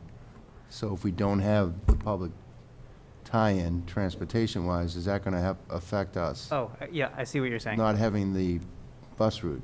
Because a lot of these sites have the train, but we don't have a train, so we were piggybacking on the bus route when this zone was first started, so I don't want that to impact our ability to. Yep. There's a couple of things going on there with the recent changes to 40A in terms of multifamily and mixed use, which is a separate bucket that we may have to talk about at some point, but under the 40R, this is considered an area of concentrated development. So there's a couple different buckets you can hit. It doesn't necessarily need to be within a quarter mile or half mile of a transit station or stop. So the downtown does qualify as an area of concentrated development. And we have been cognizant of the governor's recent changes and are looking into and addressing it. It primarily deals with density, but it deals with communities that have never had a bus route or a train route, and they are also in this bucket. So we fully anticipate this project will not leverage us into getting a bus route back, nor should it be a deterrent that we don't have one to this project. I just wanted to make sure, because I knew that was a big part of the discussion when we started this on the 40R years ago. Well, I appreciate you indulging my time. As I spoke as a select board member, it was just as one select board member. We have others here tonight. Sure. As I spoke as the trust, it was based on a vote of the trust. Mm-hmm. Thank you. Thank you.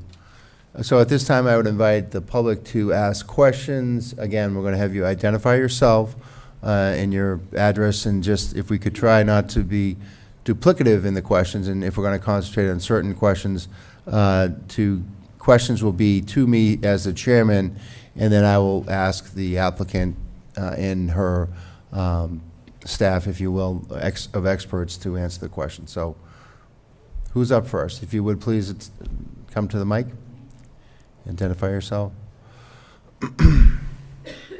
Hi, Nova Samade, Town Meeting Member, Precinct 1. I just had one question, then a couple comments. How big are the commercial spaces? Mr. Cameron or Nancy? If you would, do we have another mic, or do you want to? I guess what I'm not sure about how large they are, but if they're too big, is it possible to make two that size and then the other one half? I just don't know if we can accommodate large retail spaces, but I don't have any idea how big they are. Oh yeah, no, sorry. We have the restaurant, which is about 3,400 square feet, and then 3 of the retail commercial spaces. Each of those are about 1,560 square feet. You have that right? About 1,500 square feet.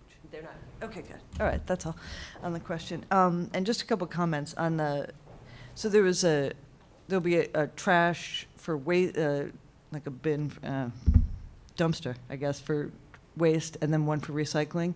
And I'd like to just put out maybe one for composting. If there's going to be a restaurant, that would be great. And also, your individual tenants won't have the opportunity to probably get their own composting picked up, because it's just small bins that truck won't be able to pick up from all the individual people. The architecturally, first of all, I'm really excited about the project in general. I love it. Architecturally, looks great. The only thing that I would love to see is the facade on the corner to have the same kind of detail as the rest of it does, like variation in size of windows or materials that are covering it, or there's just something very playing, I guess, about the front corner. And I just hope that the trees that are planted are not like tiny little saplings that will take 30 years to get to size. And that's it. That's all I had. Thank you. Yep. Anyone else from the audience? Right in the front and then in the back after. Carla. Hi, my name is Jill Redlawn. I am a newish resident of Danvers. I live on Putnam Street, right up against the rail trail.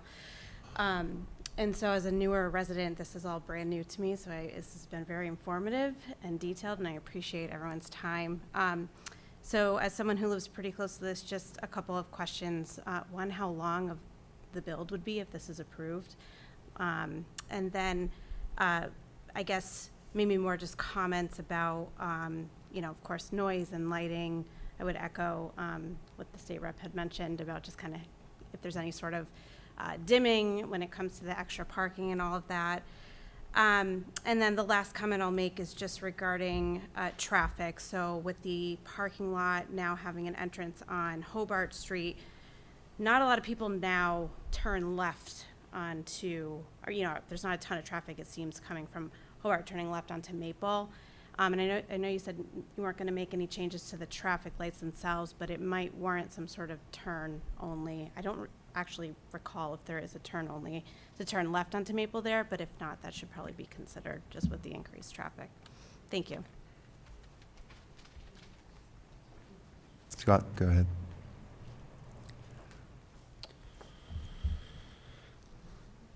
Good evening. So those are excellent questions. How long to build?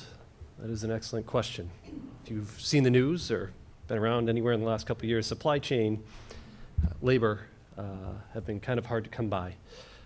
So it can be difficult to commit to a hard schedule. I will say in normal circumstances, what would happen past this process is the design team would enter into the design phase. This is more conceptual at this point. Then we get into our construction drawings.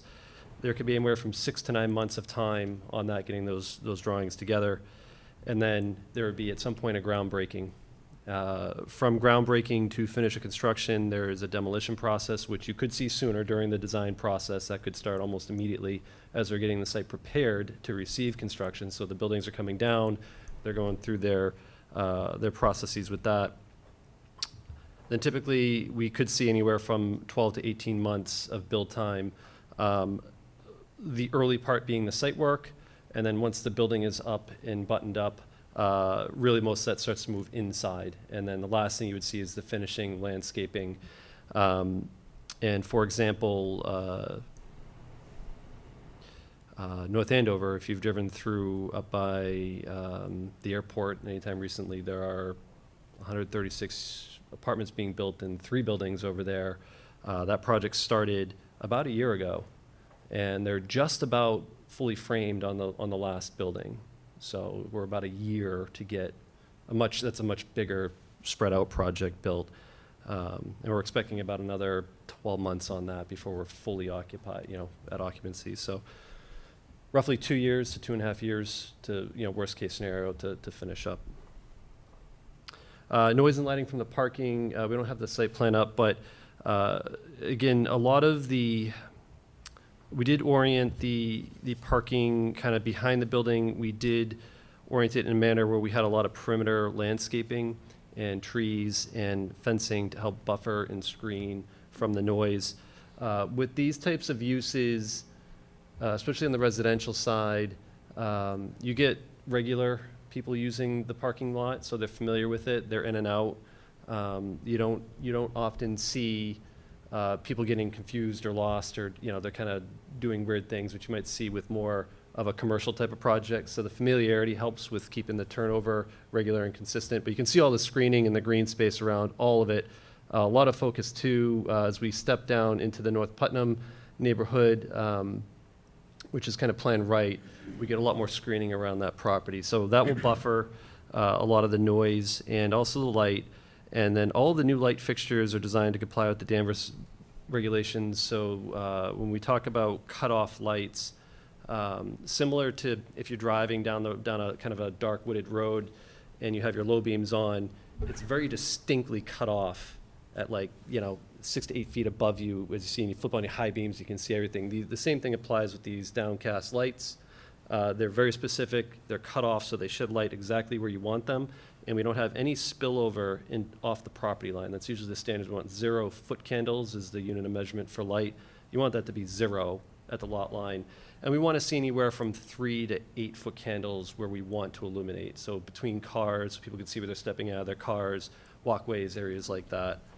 And that's all detailed. As far as the fixtures, it sounds like we have some conversations to have still based on some of the comments we're having, so we'll try to get more info.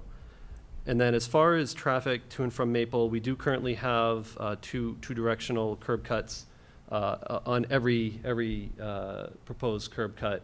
Again, going from 16 down to 4 total for the project. And we designed the parking lot so if there was concern about being a cut-through, it's not going to be convenient. Maybe somebody does it once, they're not going to do it again, because you can see it's kind of a circuitous path through the property, and that's by design to make it inconvenient for people. We had earlier designs where we had a straight driveway out between Hobart and North Putnam. Everybody's just going to drive through here and cut around the light. So that's why we designed it in that manner. It concurrently can also accommodate the fire truck and emergency apparatus. So hopefully that answers the questions. Thank you. Other questions? Ms. King? Hi, I'm Carla King, town meeting member, Precinct 8, and while I live way over in Buxton, I own one of the properties at the bottom. And my question would be, I don't know if the developers are aware, but on the bottom is 141 Maple, 3, 5, 7, and 9. I'm not sure about 1, but 3, 5, 7, and 9, all the master bedrooms in the 2 families, so 8 families, are right in front of that parking lot. So I'm hoping that, I see the trees there, but I'm hoping that from the get-go there'll be some protection from, the head-on cars into the bedrooms. And also, coming out of this parking lot, it's right into my bedroom window. So I don't know if that can be adjusted slightly, so just to make sure it doesn't go into my tenant's bedroom window. Or anyone's bedroom window, Have you thought about possible fencing on that area? Just for the light. The other way, they're all shining. Well, you have fence up above on the other side, right? Yeah, we do have a lot of buffering along there. I think what Scott mentioned or Bob mentioned, the width of that buffering there between the back of sidewalk before you get to the parking spaces. However, I'm taking good notes, and we'll see. We'll look into making sure. I hear Ms. King's comments, and we'll see if we can address that, or if we're confident that what we're showing here addresses it already. Okay. Thank you. Thank you. Other questions from the audience? Mr. Duggan?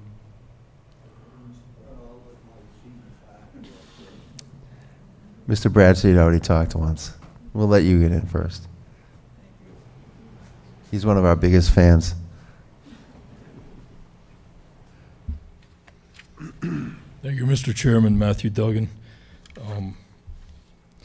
I wanted to preface my comments by first saying that this plan is a significant improvement over the last iteration. This one is more in spirit of the 40R and also the bylaw that town meeting approved back in December of 17. So kudos to the applicant for listening the last go-around and came back with something that is more appropriate for this site. I have, I'll try to be brief. I just have two areas I want to mention. First is the project plan, and then the parking. So we saw Attorney McCann earlier hold up a ream of paper, the project plan. It's a significant amount of material, more than 400 pages. And I've had some constituents unable to find on the town website these plans. They're well hidden. If you go to the homepage and just type Maple Square and do a search, you don't find the plans. And so through you, Mr. Chairman, if you could ask staff to maybe make them more readily available for people that aren't, you know, computer illiterate, or not computer literate. Sure. Dave, do you have a comment on that? I don't have a comment. We can do that. Okay. Yeah, because right now you have to drill down. It's just a very kind of like Alice in Wonderland pursuit to try to find them. And you know, I think the board, you want to hear the public's perspective, right? That's how we get the best product, is to have all different perspectives. Sure. Rather than just, you know, just the plan. You want to hear the impact from the neighbors, people that, throughout town, the residents. This is something that's going to have a significant impact. This is the gateway into town. We want to make sure that everything's copacetic. I just want to drill down a little bit on the parking. The parking in that area is pretty tough right now. If we can just talk a little bit about on the left side there, the Hobart between Maple and Charter. Today, that's quite a choke point, right? So we have parking on both sides, and it's basically just a single file through that area. I'm hearing there's going to be parking there, but how is that going to happen without widening the roadway? It's not clear to me. And also, that's a public roadway, so how can the developer dictate what parking is going to be there, the number of spaces? It just seems like that needs to be delved into a little bit more. Also, further up is the Hobart lot up in the upper left-hand corner, maybe 70 or so spaces. Last summer, we did I worked with another selectman, and we did a kind of a real-time analysis about the use of the lot. We went twice a day for 2 weeks, and it was never more than half full. But I'm not sure what the perspective of the developer for using that lot to meet the demands of the bylaw in terms of the specific number of spaces. So just two things. If we could get a number or a percentage, how much of this site is dedicated to just for parking? It looks like it's more than 50%. And I'm just curious about the number of spaces that are going to be available for visitors, because if it's just for residents, I don't know. You talk about an MBTA bus. These people aren't going to use public transportation. We have 2 and 3 bedroom units. That's at least you could consider at least 2 vehicles for those units. So. Well, again, I think remembering the 40R, the whole impetus for that is to try to give them a discount because they are going to use the rail trail and live downtown and work, play, and live downtown and use public transportation. That's part of the whole motivation for that zoning and giving the density and parking bonuses. But I can let the developer's engineer talk about that or answer your direct questions. And yeah, and that's fine. And then I assume that you'll have you're not going to vote on anything tonight. So No. We'll have the ability for residents to look at the plans, make them more readily available to them, and hopefully at your next meeting we can kind of continue the dialogue. Sure. All right, thank you. Yep. Mr. Cameron?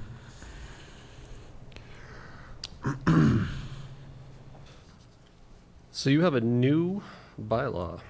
It's very sophisticated when it comes to parking. It's very dynamic, refreshing, because we're used to working with bylaws from the 60s and 70s in most communities.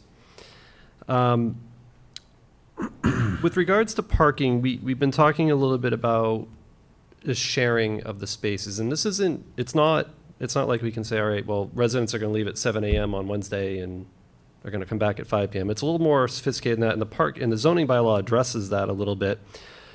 And what it does is it looks at weekday nights and weekday days and weekend evenings and weekend days, and you come up with an analysis of worst case and best case scenarios. So, for example, on a weekday day, we project that the parking demand will require approximately, and this is at a 60%, I'll go to, yeah, so at a 60%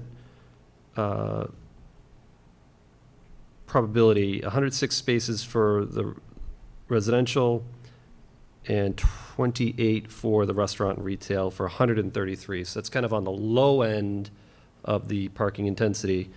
On the high end, which would be on a weekday evening, people are home from work, they're not traveling on weekends, and you're coupled with the evening uses of the restaurant retail, we see a peak maxing out at around 196 parking spaces.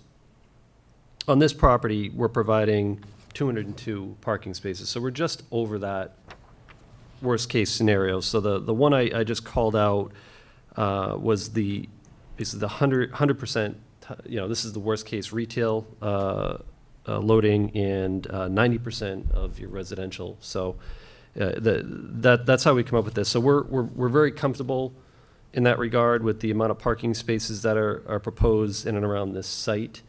And also from just a marketability, there will be people with cars, there will be people with families that might have need for more than one parking space. While the exact parking to tenant ratios aren't yet worked out, that would be something that still needs to come down the road a little bit. But what we'd expect to see is that you're going to get one space with your apartment, and you might have the opportunity to rent additional spaces if you have that need. And that's something that is specific to the applicant and how they want to manage the property, what kind of on-site management they want to do. And it's fluid too, it can change over time. So it's not something that, what works today is going to work down the road. It's something that is continually modified and adjusted. And there's mutually serving motivation from all sides to do that. They want an efficient parking lot. They want to capture, obviously, the most efficiency and fill up all those spaces and rent them out. The same as the tenants aren't going to pay for an additional space that they don't need.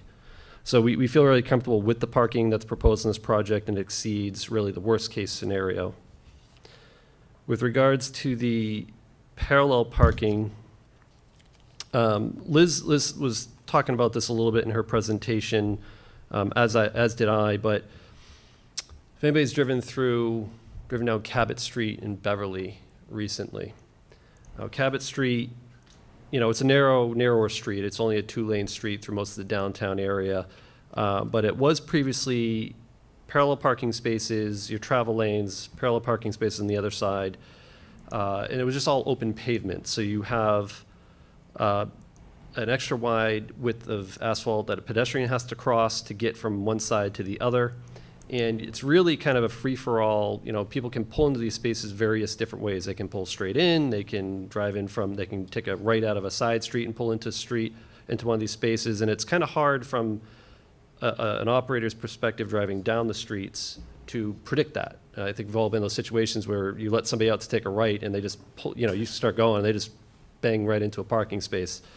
What we're doing with this design here is we're following both the zoning bylaw recommendations, and they have all sorts of guidance on what they want to see here in the bylaw and the regulations, and current practices for street design. And what we were talking about was we were actually narrowing the street.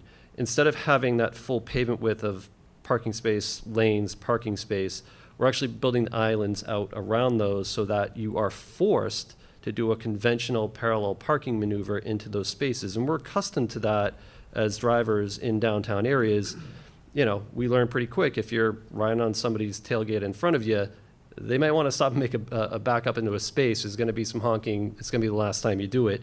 Maybe they move on, but it's something we're accustomed to in these spaces. But what we're also doing is we're prioritizing the pedestrian flow. And by narrowing effectively the pavement, we have shorter crosswalks, we make it a more pedestrian-friendly environment, and we build in landscaping and amenities to make this a much better experience for anybody, whether it's cars, walkers, runners, people on bicycles, to navigate this. So, again, this is going through engineering department review, DPW review, planning review. We're here really, this is the line where we are looking at what is going to go in here, and that's the process we're going through, as you know.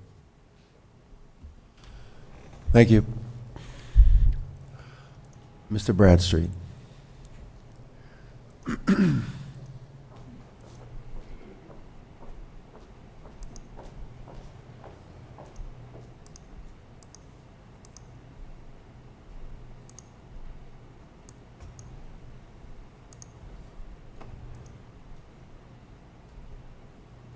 Again, Bill Bradstreet, Town Meeting Member, Precinct 1 for the town of Danvers. I'm very familiar with this area because I grew up on North Putnam Street. I'm not in favor of the project because of its massive size. Having said that, one quick question is, if this is approved and it does happen, will they have their own zip code, considering the size of it? At my age, I'm not going to have to deal with this. I don't know how much longer I've got. Other people in town are going to have to live and learn with this project. What can I say? I've already said it. The comment about the parking, I know it's come up before when the proponents have said residents will leave during the day, commercial people can use the spots. And one of the times when I said it was, what if everyone decides to stay home? What happens to the commercial businesses who need the commercial spaces for their businesses? But anyways, I'm not going to have to deal with this. I'm not going to be around much longer. Thank you. Again, there is public parking adjacent, and I think as part of the whole zoning for this particular area, that has been taken into consideration along with the zoning that we did along Maple Street up to Route 128, Maple Street and High Street. We did, as part of all the zoning, we do take into account that there is public parking, here that would allow for parking for things like the commercial spaces and visitor parking and so on. So that is there. At this time, other questions from the audience? In the back.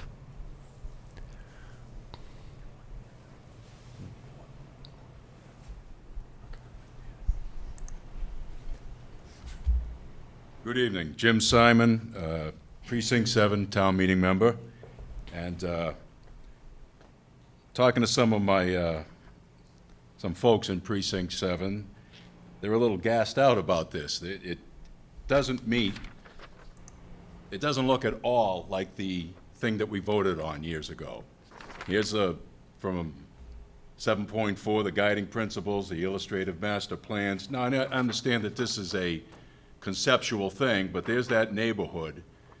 And are all, like this building with 100 and something units, has everything been accepted? You know, this says each building can have no more than 24 units. The height requirements, the setback off the sidewalks, has all that been approved yet, or is that still something that's going to be in the future? It's part of the approval process we're going through now. I mean, they are telling us that they built it according to the zoning bylaw, the specifications, which are reviewed by the town staff and the town engineer and so on. So that all has to, they're asking for some waivers, which we'll get to, but they're not asking for waivers from, I don't believe, from the dimensional requirements. We are requesting special permits. One of them happens to be number of units in the building. Right. Yeah. So there are things that are permitted by special permit, and we have requested those special permits. Okay, and that's still yet to be decided? Yeah, we haven't voted on, we're not voting this evening. Right. There's still more information they have to give to us, Okay, as we wonderful. talked about. So there won't be a vote this evening. All right, thank you. Yeah. Was this in the back, sir?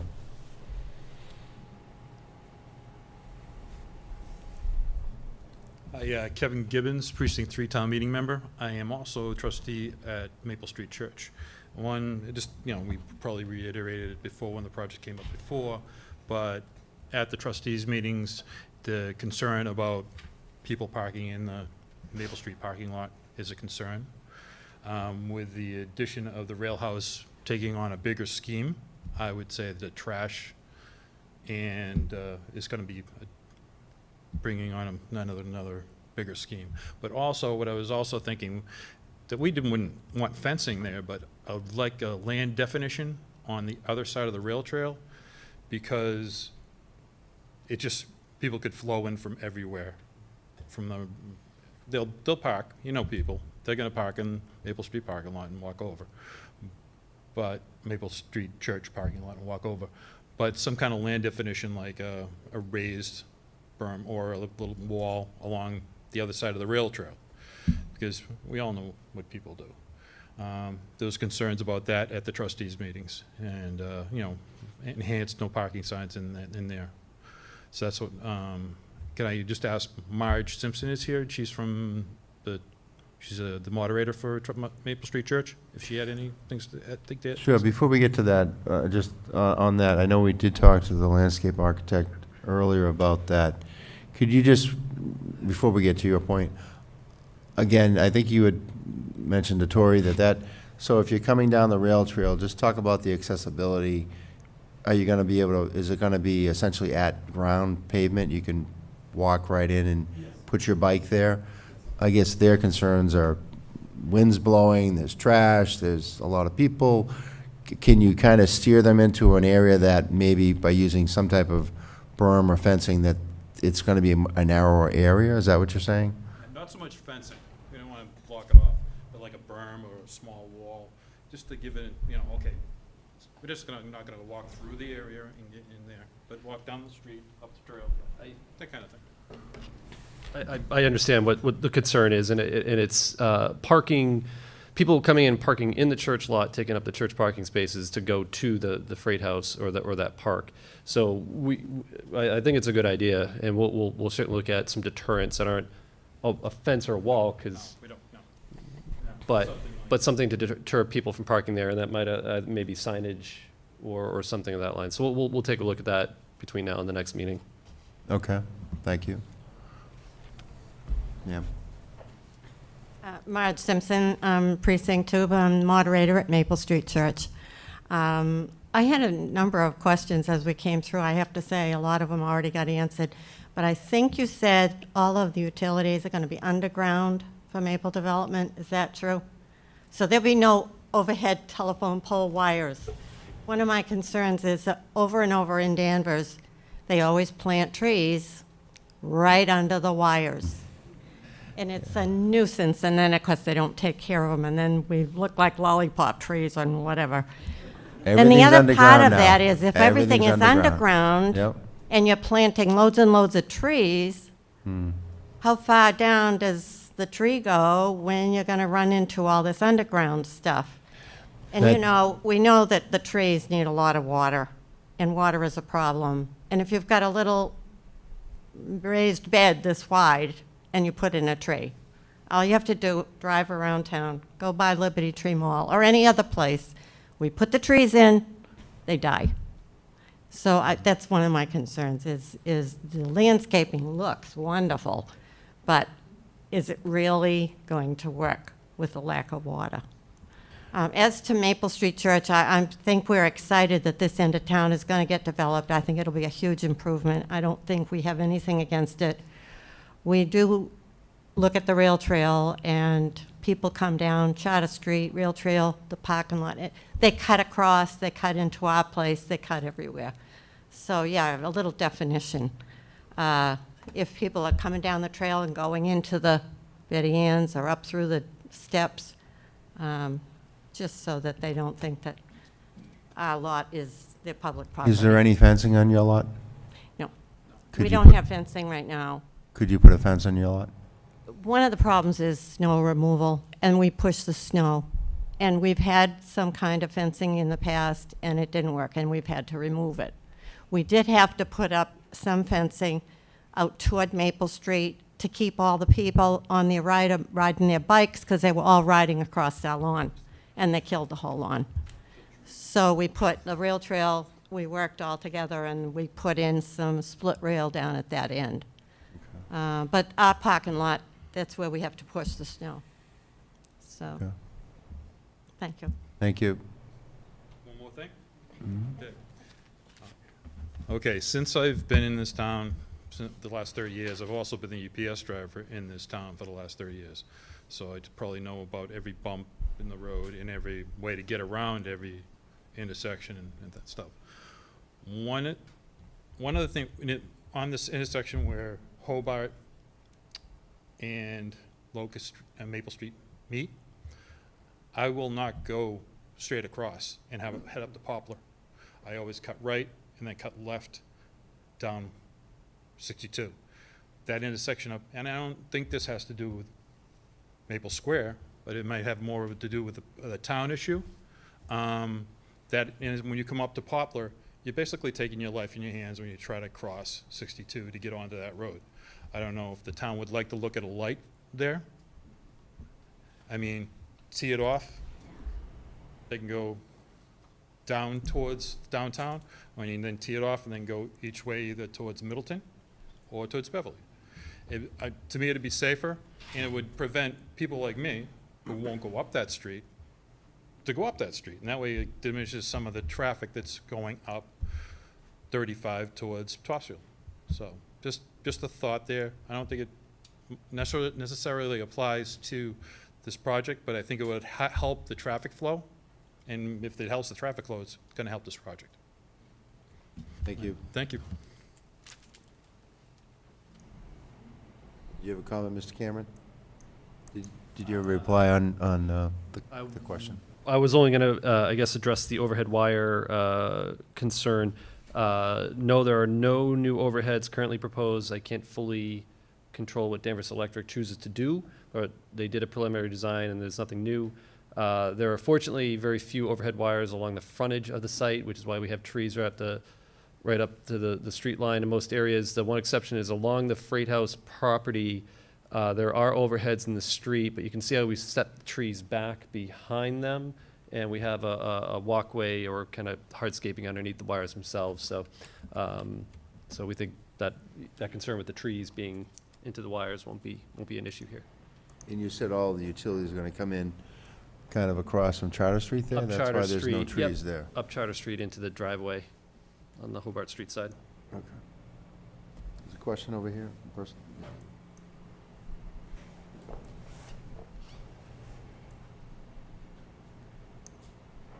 Good evening, I'm Laura Silly, a neighbor at Locust and Poplar, and I appreciate everybody's time. I might have missed a couple things, I apologize.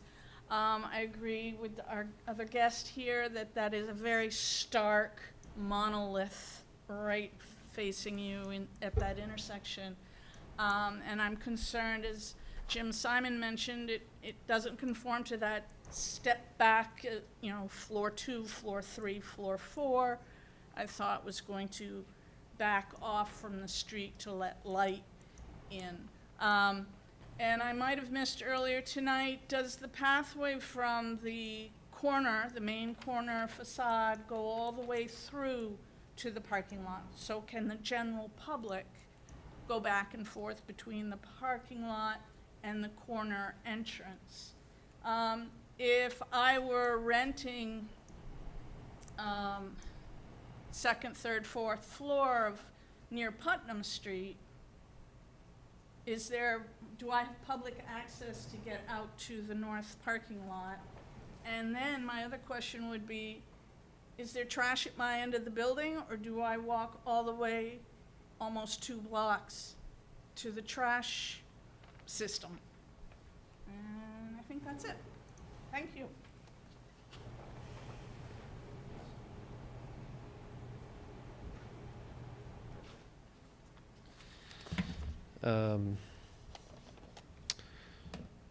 All great questions. So the pedestrian flow, so through the building, so from the general public's perspective, it's not as if it's going to be locked. There will be a concierge service, security. Somebody could walk in. It's not really going to be signed and marketed to the public to just cut through, and the space behind the building is really intended to be more of the tenant amenity space, not a public space. But yeah, the idea is have that flow through that quarter of the building corner. On the Putnam side, yes, there is going to be another egress there.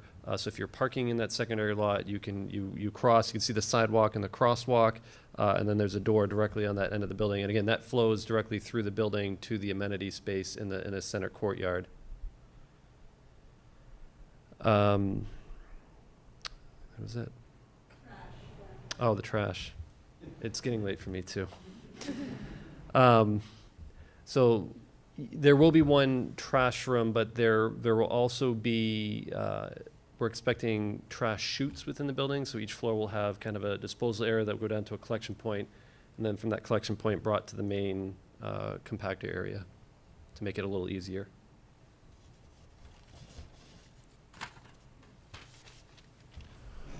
Other questions in the back? Mr. McKenna?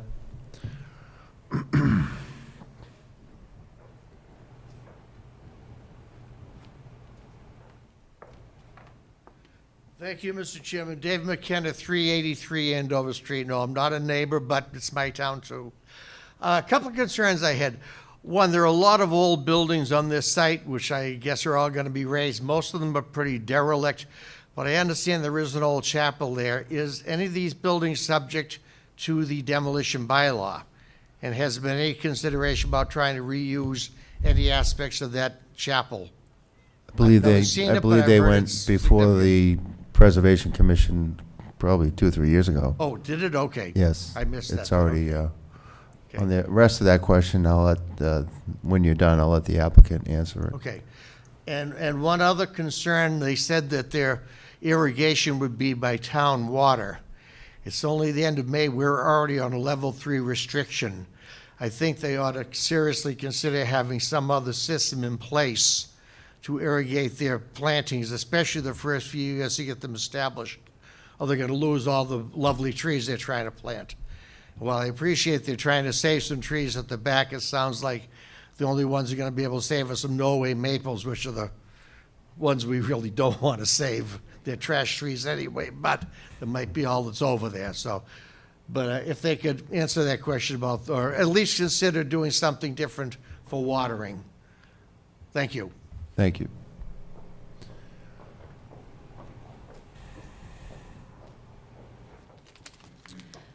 With regard to the Preservation Commission, Jeremy Lee went through the Preservation Commission a number of years ago, and we are currently within the time period in which the demolition can occur. So the delay has expired, and we're within that period of time when the demolition can occur.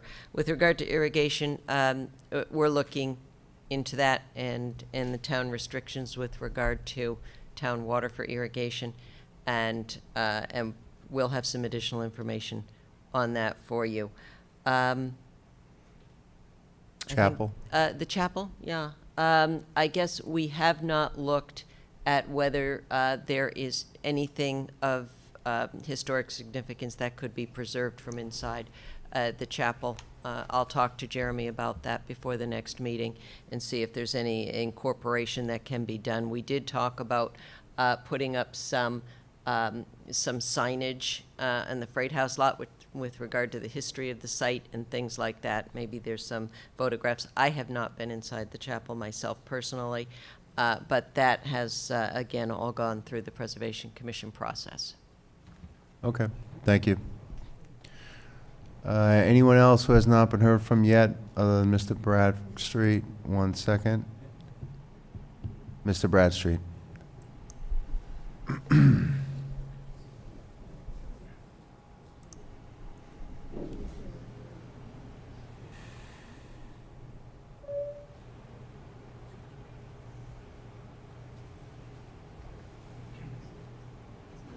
Again, Bill Bradstreet, town meeting member, precinct 1. As I said, I grew up on North Putnam Street. The building that is the main building on Maple Street used to be an old Crayola crayon factory. And when I was very young, a long time ago, I believe they did a well for their use, so they didn't have to pay the town for water. So I don't know if they've checked, maybe it's disappeared, but when I was there was a well put in. Maybe Okay. that'll help them, so we don't have to use town water. Thank you. Good to have the old timers around sometimes.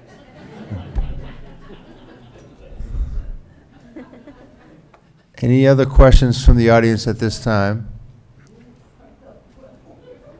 Hearing none. Any further questions from the board? Lou? No, I'm good, thank you. All right, John? I'm all set, thank you. Jean? No, I'm good, thanks. Tori? I'm good. All right, so at this time, we're talking about continuing the meeting. Is 2 weeks going to be enough for you, or are you going to need more time to get on the agenda for the next meeting? No, we would very much like to be on the agenda of the next meeting in 2 weeks. We'll have answers to lots of these questions in time for that meeting that will be submitted in advance for additional information, and we'll have updates on the questions and the responses for that meeting. So we would request that we be continued to your meeting of June 14th. June 14th. 3 weeks then. So can we just review, just so I know we threw out a few things, at least so that we're on the same page as to items that we're interested in getting some feedback on. We talked about signage, wayfinding signage, signage on the building. We talked about, help me out, anyone? Facade material and. Facade material. You have many pages here, Mr. Chairman. We were going to provide some information with regard to comparable heights. We had a question about that. We were asked to consider awnings. Operable windows on the restaurant. Bringing a sample of the siding materials. A roof plan for locations of Yep. roof elements. Do you have a spec on the noise attenuation from the AC units, the compressors? Yeah, we'll have some information on noise on the compressors for sure. Wayfinding signage, adding perhaps some additional benches. Again, we'll look at the spacing, but benches along the street.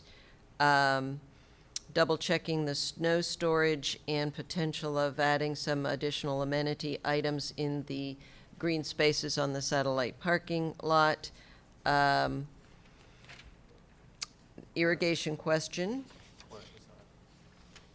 Fencing Yeah. depiction in the public amenity space, the size of the fencing, that's shielding the units, and also the fencing, Right. the type, and then also the fencing on Maple Street to obstruct headlights. The headlights, correct. I had that.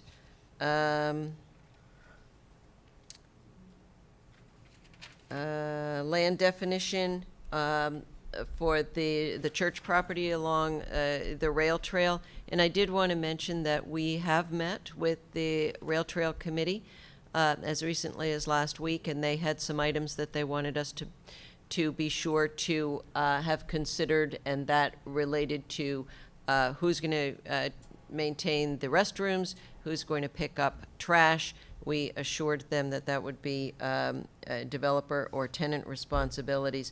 And then they were also interested, and we're going to be working with them in the integration of the rail trail into the freight house, and now with regard to the church parking lot as well in that land definition.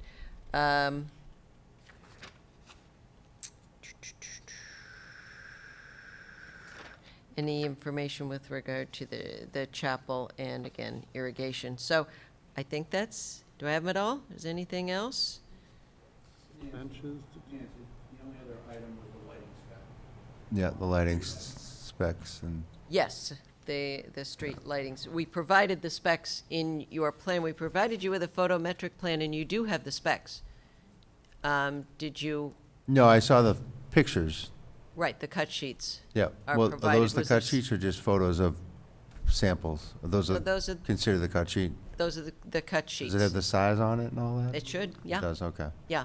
But So I that's don't- still I think- something you're working out with the electric department, you think? When we or- met with the electric department, they saw our lighting spec sheets, and they thought they were interesting, and they thought that that might give some impetus for replacing the lights going into, along the square. But we said that we would work with them if Danvers does not have a set fixture. Yeah. For example, if you go to the town of Middleton, they tell you every street light has to look a certain way. They've got a specific fixture.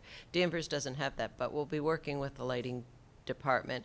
We selected and Bob Ulig selected the lighting fixtures that we did, and I believe, as Bob said in his presentation, so that they would kind of disappear.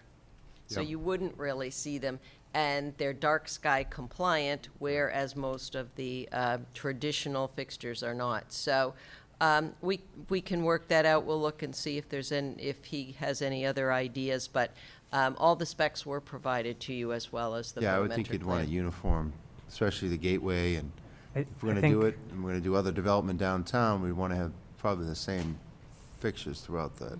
Yeah, I that think, whole I think, street. Mr. Chair, we're looking at this proposal, if it should be positive and go forward as a catalyst to more or less change all of the public realm from this area going forward, particularly the street lighting. We've talked about that extensively, so. Okay, great.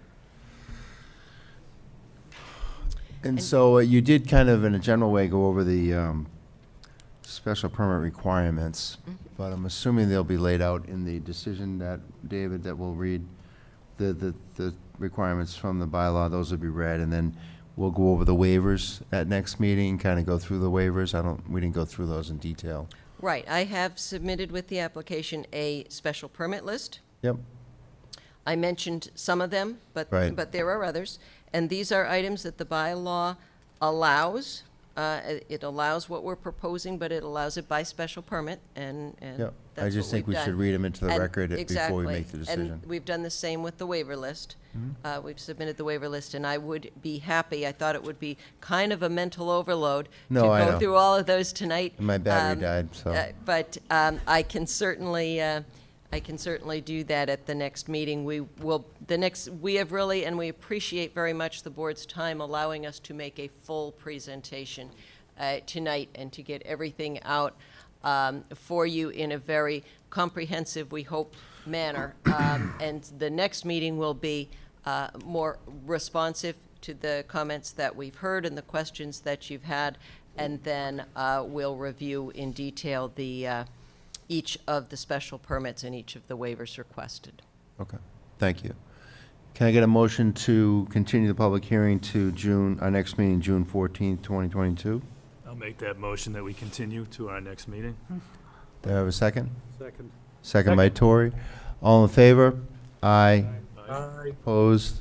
None. Thank you. Thank you very much. All right, thank you. I think do we have any minutes, David? Not tonight, no. I'd entertain a motion to adjourn. So moved. Do I have a second? Second. All in favor? Aye. Thank you all.